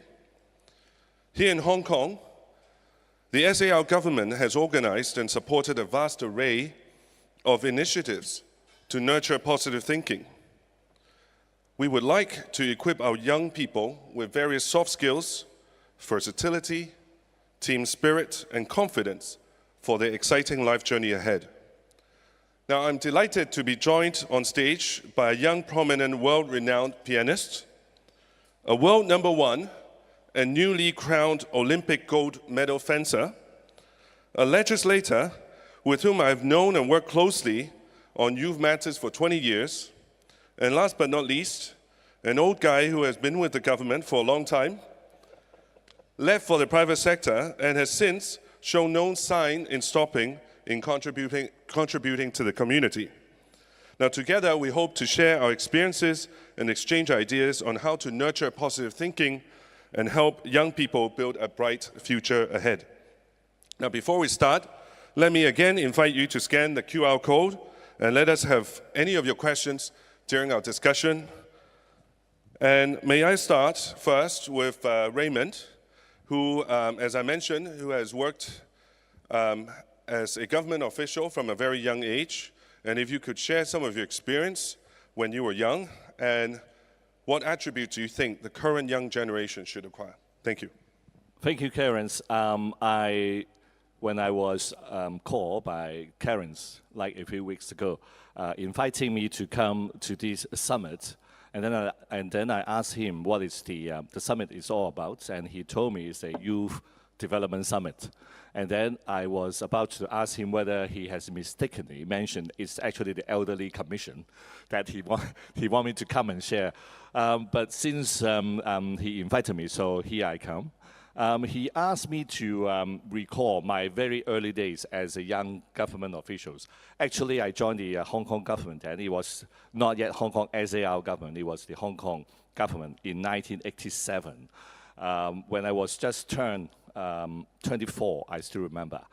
My very first posting was in an office called Survey Office, and my boss then was Carrie Lam, so you know the situation then. But then I had a team of like 10 or 8 very seasoned, very well-experienced executive officers and other departmental staff. So the very first day when I stepped into the office, they all ignored me because I was so young-looking. They thought I'm the office boy or whatever. And then they find out that I'm the team leader. And therefore, the very first question they asked me was actually how old was I by then. And then I told them I turned 24. And then the second question they asked was, what grade were you in at that time? And then I said I was an administrative officer. And then they started to behave. So sometimes at that time I learned sometimes the positional authority may be useful, but then I said it may be good for 1 or 2 days or 1 or 2 weeks only. So I really need to work hard to earn the respect of my team colleagues. Later on, my second posting was just 2 or 3 months later. I had a very tough boss by then. Some of you may know from my Wikipedia that I studied engineering when I was in Hong Kong U. So my English standard was only up to Form 7 at that time. So you can imagine the requirement of being an administrative officer in the Hong Kong government then, especially when you had some expatriate bosses, was a very tough requirement actually, at least on my part. But I need to work very hard, and therefore I need to catch up. And what I did at that time, I bought 3 or 4 very thick dictionaries and put them on my desk. And each and every time I need to write an article, I need to look at the dictionary. And then 20 or 30 years after, when I look back now, today, Karen, if you ask me what attribute would a young AO or a young people should have, I would have a very different perspective. At that time, in the 80s, the formula for a successful career in the Hong Kong government or in general in the community that is you study hard, you work hard, you can get yourself got into a good university, you find a decent and stable job, perhaps a Hong Kong government job, then you are good for the rest of your life. But these days, as I detect, especially when I look at my two young adults at home, they are all looking for a sense of purpose. They really need to have values. They really need to have a good answer as to why they spend their time and efforts on a certain career. And they are looking for meaning rather than just achievement. So sense of purpose, I think, is a very important thing that we have to nurture, or they want to have that. And then the second area is that we are increasingly having emphasis on EQ, or I put it this way, your personal relationship with others in your office and in the community. So as I mentioned to my young colleagues in the Jockey Club, that these days, 識人好過識字, you really have to nurture your good relationship and build up your own network. And the important point is that you have to build up your network from the very beginning. You cannot build up your network when you become the policy secretary here, because she will be too senior for young people here. But you have to build up your relationship with her subordinates. Then when they become policy secretary, then you will have direct access to them. So that's another thing. But last but not least, they all need support from us. And this is something that not from the younger generation or not from young people, but from the old guy, from the big corporation like us. We have to give resources. We have to give opportunities. We have to give platforms for them to pursue their dreams, to pursue their second or third or whatever career. So that would be my initial response to your question. Thank you. Thank you, Raymond. And just to clarify from a personal first-hand experience, our policy secretary is actually have very friendly relationship with all young people, especially in the office, as well as in the community as well. Okay, going over to Kenneth. Apart from youth development work, I think you are even better known for your work in development for sports. How do you see, what are the synergies, and how do you think sports can help young people nurture positive thinking? Okay, thank you, and it's a great honor to be here and invited. I've known Clarence for many years, 20 years, right? And one thing that Clarence always reminds me of is not to speak too long. I'm a legislator, so I talk for a living, and I always talk too long. And my friend Andy and Ken over there told me that actually they want to listen to the two champions talk and not the two of us. So, but please give me a few minutes to express my view, and I'm sure I'll pass it on to the real champions. I am in the Olympic Committee, amongst other work. So sports is very dear. Development of sports. True sportsmen is over here, but development sports is very important. And I really believe sports has a role to play in society all over, right? So in preparing for the topic today, as most people would do, they would Google. So I Googled what are the traits of people with positive thinking. And what came up was a few things. Courage, optimism, gratitude, acceptance, changing your perspective, and of course, smiling and be kind to others. And I looked at it, those are actually describing Vivian, right? Can we have a round of applause for her? 微笑劍后, huh? Yeah, so I think positive training, talking about sports, I'm sure you know the Olympic motto, right? Higher, faster, stronger. But in 2021, the Olympic Committee actually discussed it and added one word in the end, together, togetherness. So higher, stronger, faster, these are all personal traits. You achieve better on a personal level. You compete. You get better yourself. But it's important to remember solidarity. It's important to remember that while achieving personal success, it's not in the detrimental to others. And sometimes teamwork and working together and actually achieving a common goal and actually achieving something higher, it's actually even more important. And I think this is, if you just sit back and think about this motto, it's actually happening all over the world. In the past decade or so, we're seeing countries' geopolitics changing like never seen before, right? Countries and countries or societies, so type people, they are competing against each other on multitude on different areas. Technology, we discussed today, right? Geopolitics and all this. And we are seeing a world where we are slowly drifting apart. Protectionisms are being put in place. I don't need to expand more. You, our audience, are very aware, and this is what we're seeing right now. And this really compares to a few Olympics back. Remember 2008 in Beijing Olympics. The world was a very different place. Then the motto, the song goes, 大門常打開. It was a very open place. It was all about, world trade. It was all togetherness. So when I think about 16 years ago or 18 years ago, actually a lot of young people now, from their perspective, they might have only seen one side, which is actually the world being more protectionist, people drifting apart from each other. So I think this is very important to see. And I believe that sports really has a role to put things into perspective, how we can use sports into instilling the values of, say, fairness, respecting others, working as teamwork to achieve a higher goal, acceptance of loss and defeat, and how to make yourself better, and changing your strategy to achieve different goals. So these are things that we are really seeing what athletes and people participating in sports can do.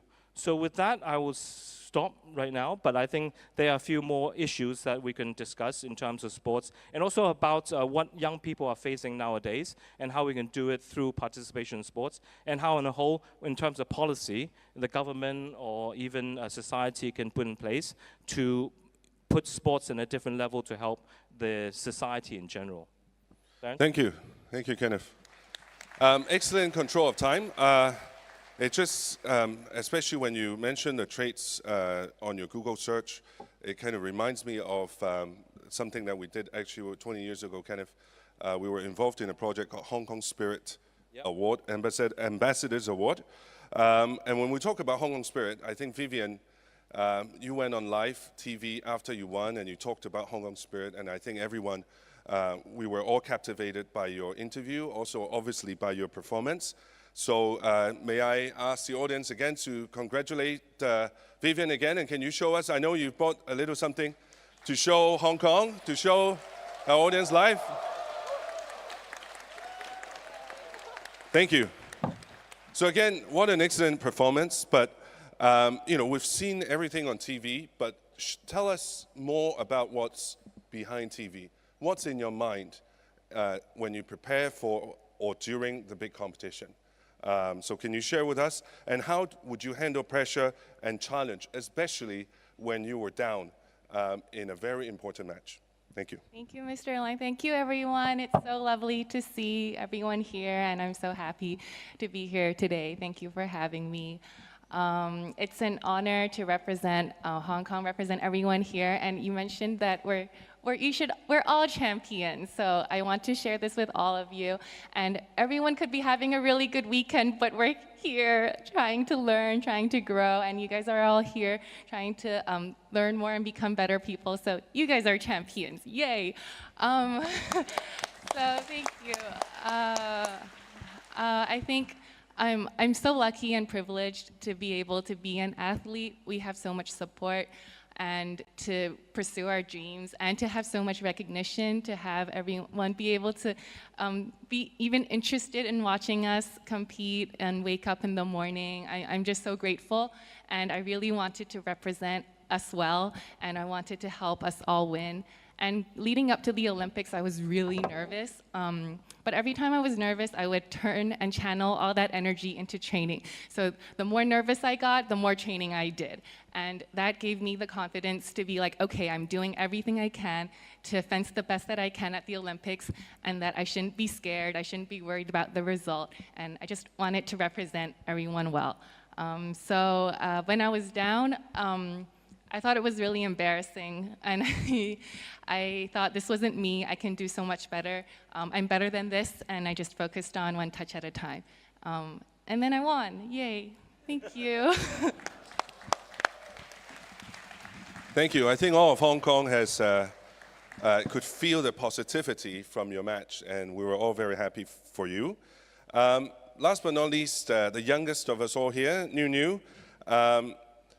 Although you are the youngest of us all here, but you've actually been performing all around the world for the past 20 years already.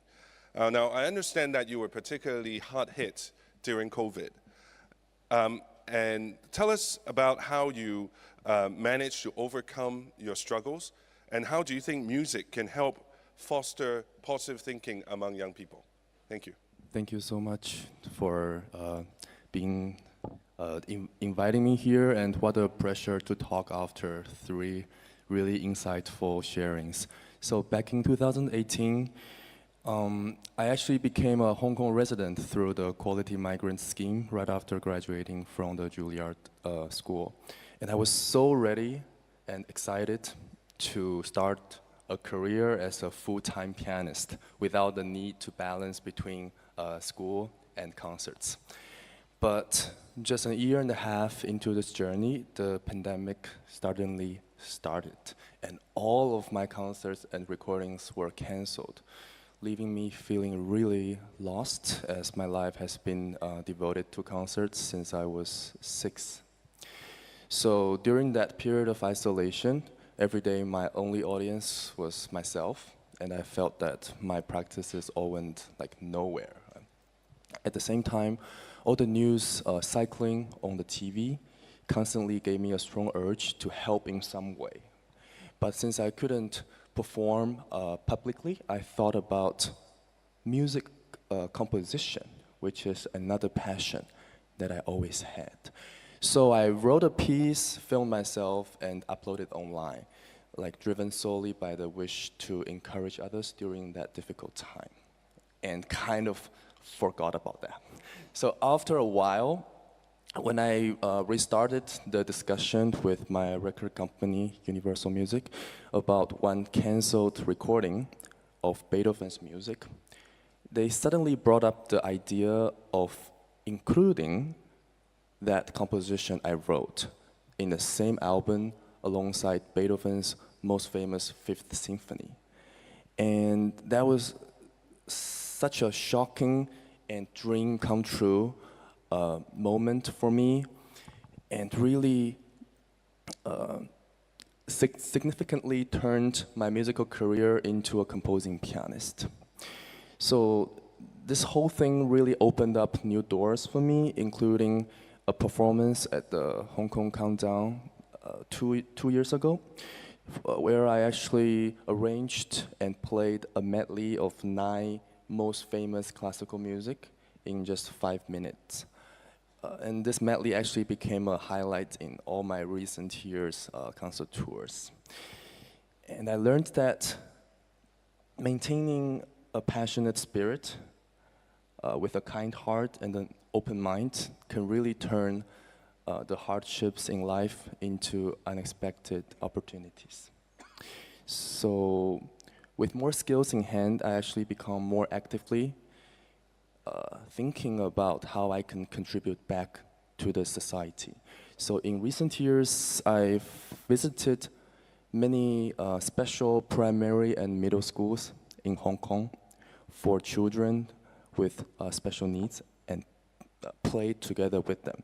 So besides playing instruments, seeing them express themselves through other kind of creative arts, like sand drawing while I improvise on the piano, is truly one of the most special moments in my life. And the smiles on their face at the end of those performances really proves how music and art transcend boundaries. So at the end, I just really want to say that Hong Kong, for me, is truly Asia's world city, embracing the young generations from different walks of life with endless possibilities.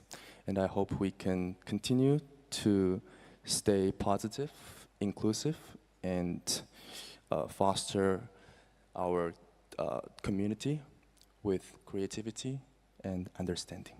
That's all I have to say. Thank you. Thank you. Thank you. I think what Nunu was saying just now, the second part, about how you want to contribute back to the society. In fact, I think this is part of the positive thinking mindset. What I have, I've got now on my iPad 3 questions. So one of the questions concern about giving back, volunteering. So the question goes like this: what kind of young youth initiatives, programs, or volunteer opportunities can effectively foster the development of character, empathy, and a sense of social responsibility among young people? So I don't know, anyone? It's for everyone. So maybe Kenneth, you want to give it a first go first? Okay, sure. Very quickly, because we, as the Olympic Committee, we always take our team to all over the world to compete. And actually, of course, the center of the athlete. But the person or the people we meet the most and we meet first are the volunteers. So they are the unsung heroes of any games that are being organized. And it really makes a difference. I want to share a story here. Just in Paris, there was one volunteer who looks Chinese, and I was very amazed. She was helping our team, Hong Kong, and she spoke fluent French, she spoke fluent English, spoke fluent Cantonese and Mandarin. I was so impressed. I thought she was Hua Kiu, local Chinese in Paris. And after asking, she said no, she's a first-year student in Hong Kong U. So young, positive, bright young student in Hong Kong decided to put up their hands and apply for volunteer work in Paris to serve the team, to get the experience, to give back. This is what a lot of Hong Kong people, young people, are about. In many games since, even Beijing to Asian Games, a lot of our Hong Kong young people are very willing to give back to sports and give their time. And actually what I find is they are very capable. They are worldly, they're great at languages, they're good at, giving back and actually serving the sporting arena. So this is something that I think is our advantage, Clarence. I think this is something that is actually very unique. And I see the passion. I was talking a few days ago with actually Shirley as well, youth volunteer, and it was maybe 15 years ago. We were selecting the first batch of the volunteer program, where Hong Kong young people would go to impoverished areas in mainland China to serve as maybe teachers or volunteers for 6 to 9 months. And one thing we were worried about is that, can they take the hardship? Would they give up after 2 weeks, 3 weeks? Because they are carrying the Hong Kong SAR flag. But not one single person gave up.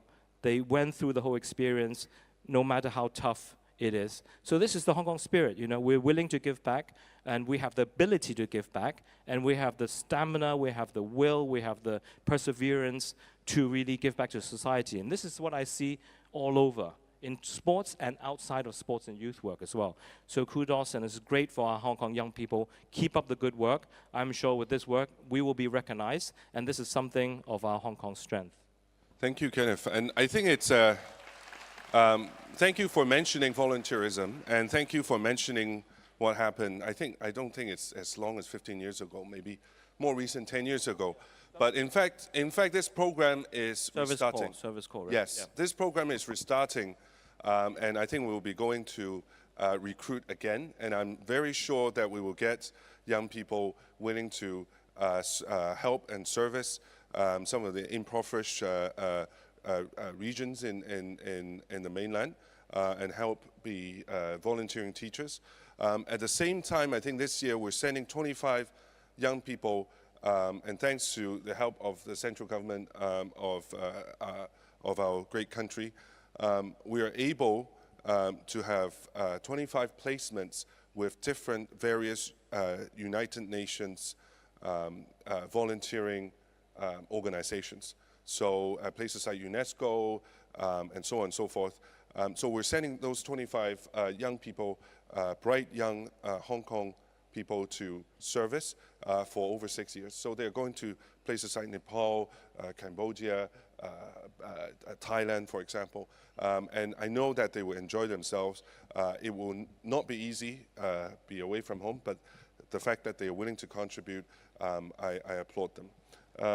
Sorry, yeah, Raymond, would you like to add to that? I just want to comment by looking at 3 areas that we can all give back to the society, or we can contribute.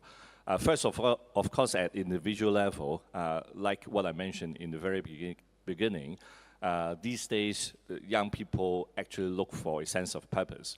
And very fundamental, or the core contents of which is that they would like to find some way to give back to the society. So individually, to be a volunteer in a sports event or in an NGO or events or whatever, could be one very effective way. But the second area that you guys can also consider is to follow the footsteps of Vivian. She's going to join a very good charitable organization called Hong Kong Jockey Club from tomorrow. Because the very nature of our corporation, not for advertisement, is that our sense of purpose is to give back to the society and to help NGOs to do that. We have a funding scheme called JC Volunteerism. I hope I get the title right. That we will help NGOs around town to pursue this very worthy cause. Last but not least, wearing my old hats, I think one area that we sometimes would forget is to give back to the society, to serve the community. One of the most effective ways is to join the Hong Kong government, because you really have to sacrifice yourself and really to help the entire community to have a better policy environment, to have a better society to live and to work in. So for young people, if you are willing, I would strongly encourage you to join the Hong Kong SAR government to give yourself back to the society. Thank you, Raymond. That's why I joined the government after having a conversation with Raymond. I actually just got a very nice question coming in, and thank you, whoever that is. You haven't given me the name, but I think this is a very good question, maybe for the younger generation on the stage. With social media algorithm, suddenly my tongue is all numb, potentially showing content that cater to the audience's interest, with the risk of reinforcing a certain mindset, which at times could go to extreme or lead to depression or comparison. How could young people build a positive and neutral mindset to address this? So, you know, social media, there's a lot of content. You only read the things that you are interested in, and obviously we talk about cyberbullying as well. So, anyways, this is the question, and how do we keep a positive and neutral mindset to this? Nunio, you look ready to answer that? Maybe first of all, we should build a better internet environment. I think that's a very important thing, because actually I'm totally aware of the fast growing of the social media. So I'm actually also doing some things to match the short attention span of the modern people. So actually that idea of medley, or even shorter, I created something just within 1 minute, during which you can listen to 10 different classical music, you see. So I think, from my perspective, I try to look for things that is more helpful for either my career or my mental well-being. And I try to create more content that's very short and exciting for people. So I think one of the ways to have a better internet environment is very crucial these days.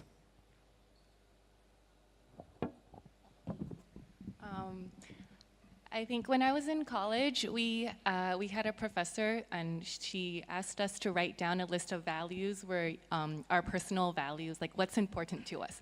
So from 20, we cut that down to 10, to 3, and we could write anything we thought was important in our lives, whether it's family, learning, giving back to society, finding a sense of meaning and purpose.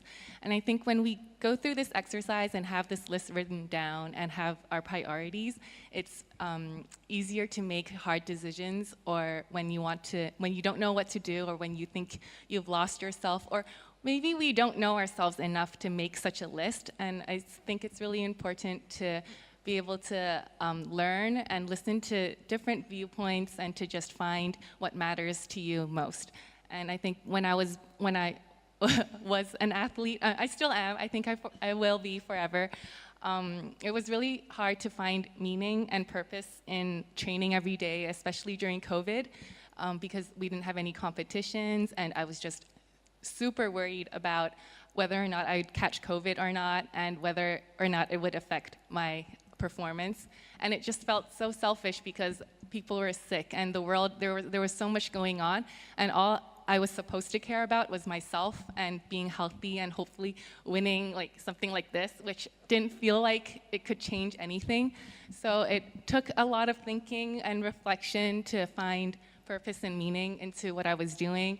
Even though it was my passion, even though I could do this every day for the rest of my life, I had to find a purpose to it. And that was to be able to give back, to be able to hopefully inspire more people, more youth to dream and to work really hard and to enjoy every day.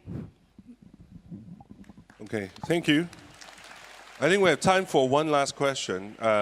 Thank you again for whoever entered this question.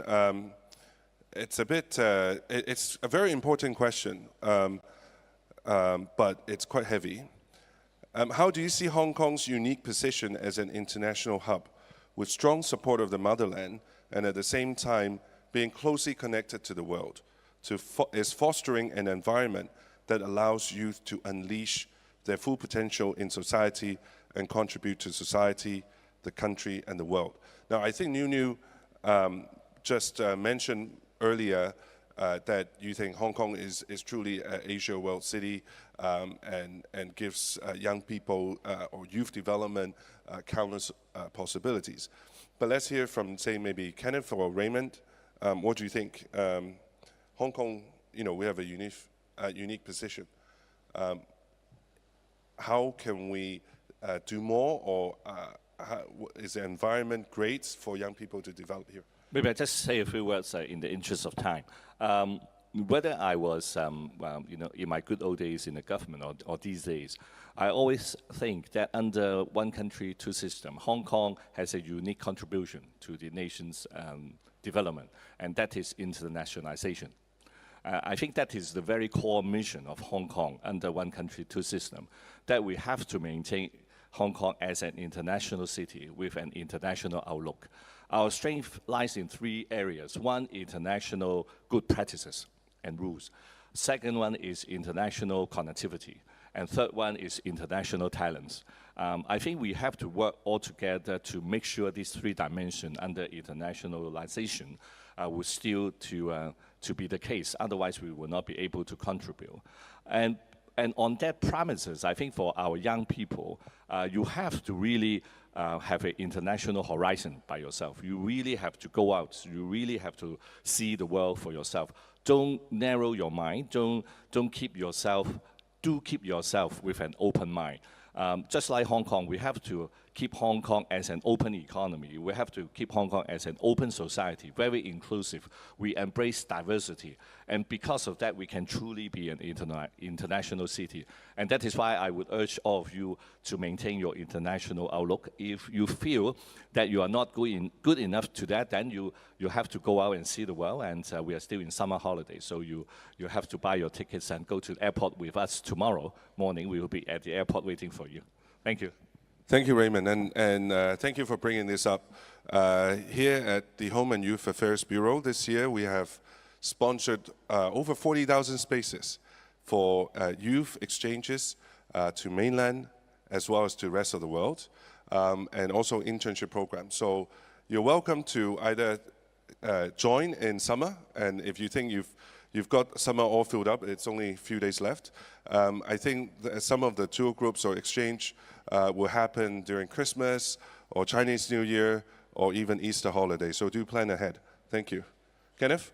I think you wrote that question for the stepping up to an advertorial that you just did it. But it's great, yes. I am also a recipient of such said funding, which is great. Back in my school days, we didn't have at all these fundings that we could allow us to go to mainland to overseas. But on this, very agree on Raymond's point. But two things. I think to have a positive thinking, obviously our young people needs to be positive and needs to see the opportunity they will be getting in the future. It's to see the possibility. And I think with one country, two systems, as you mentioned, but more importantly, one country, our economy. Now we're seeing that Chinese economy is growing in all sectors in the fields. And it's very important to know your country, know where direction it's heading towards, and how do you fit into the whole puzzle. This is number one.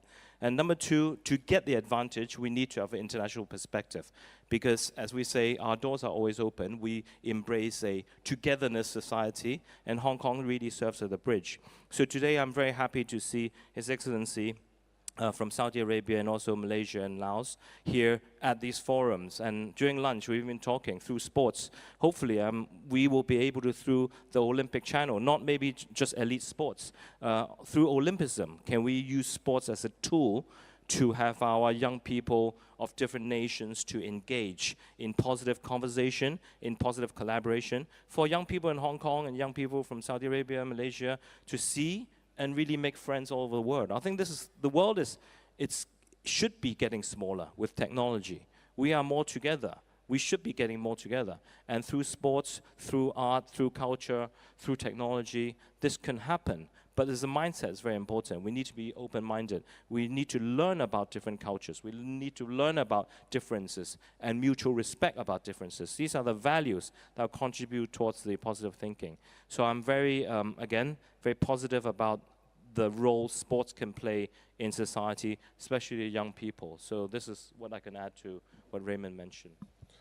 Thank you. And you're using sports as a means, and you also got funding from the Home and Youth Affairs Bureau on a positive thinking program. Funny you mentioned. Yes, to nurture at least 1,000 Hong Kong young person to positive thinking activities. Activity through Olympic Committee for them to try new and upcoming sports, and just to get closer to champions like Vivian, so we get the inspiration from them and the kind of the way they could participate to lead a healthy and positive lifestyle. Thank you, Kenneth. Now I think we have only time for each of our guests to give us a 20 seconds at most take-home message for all of our audience today, as as a parting gift. This time, I would suggest we start from the youngest one to the oldest one in the panel. Thank you. Okay, I think my message will only be 10 seconds. So I really think that by staying positive, inclusive, and always be kind with great hope, we will have a better tomorrow. Thank you. Vivian, please. I'd like to say that every one of you is very special, very unique, very beautiful, and there's just so much hope in your futures and lives, and there's just so much to hope for, so much to look forward to, and I look forward to cheering every one of you. Thank you. Thank you. And remember to smile, right? Okay, Kenneth, please. Okay, I would encourage everyone to step out of your comfort zone. It's very easy to sit around your comfort zone and do what you've been doing yesterday. But without trying, without jumping out of the comfort zone, you never know you like it or not. You never know you succeed or not. Even though you fail, it doesn't matter. Like most are sportsmen, they don't get to gold medals in first attempt. There are many failures that follows, and then success will follow. So do jump out of the comfort zone. Try what you haven't tried before. You might be surprised. Thank you. Raymond? Just 3 words. Be strong, be resilient, and be young, even though you are at 60 years old. Thank you. Thank you. And I think, me not being the oldest, obviously, but I also like to have a very short message for young people here, twofolds. One is always stay positive, and there is always a better tomorrow if you work hard. Secondly, please follow the Home and Youth Affairs Bureau social media account, especially download our youth app, okay? Thank you very much, everyone, and thank you all our panelists. Thank you. Thank you so much, Clarence, and our panelists. Could we have everyone to please step slightly forward for a photo for the camera, please? That's right, stand slightly closer together. Wonderful. I think you would agree with me that this was the most illuminating and positive panel. So please look straight ahead with the official photographer and smile for the camera. That's beautiful. Thank you. Thank you. Keep that smile going. Once again, I would like to invite everyone to please put together a round of applause for our wonderful panel on nurturing positive thinking amongst young people for a brighter tomorrow. Once again, a big thank you to our moderator and our speakers. That is very nice, beautiful. That would be most beautiful. Thank you so much, everyone. Thank you. We would now like to invite our panelists and moderator to exit from stage left, please.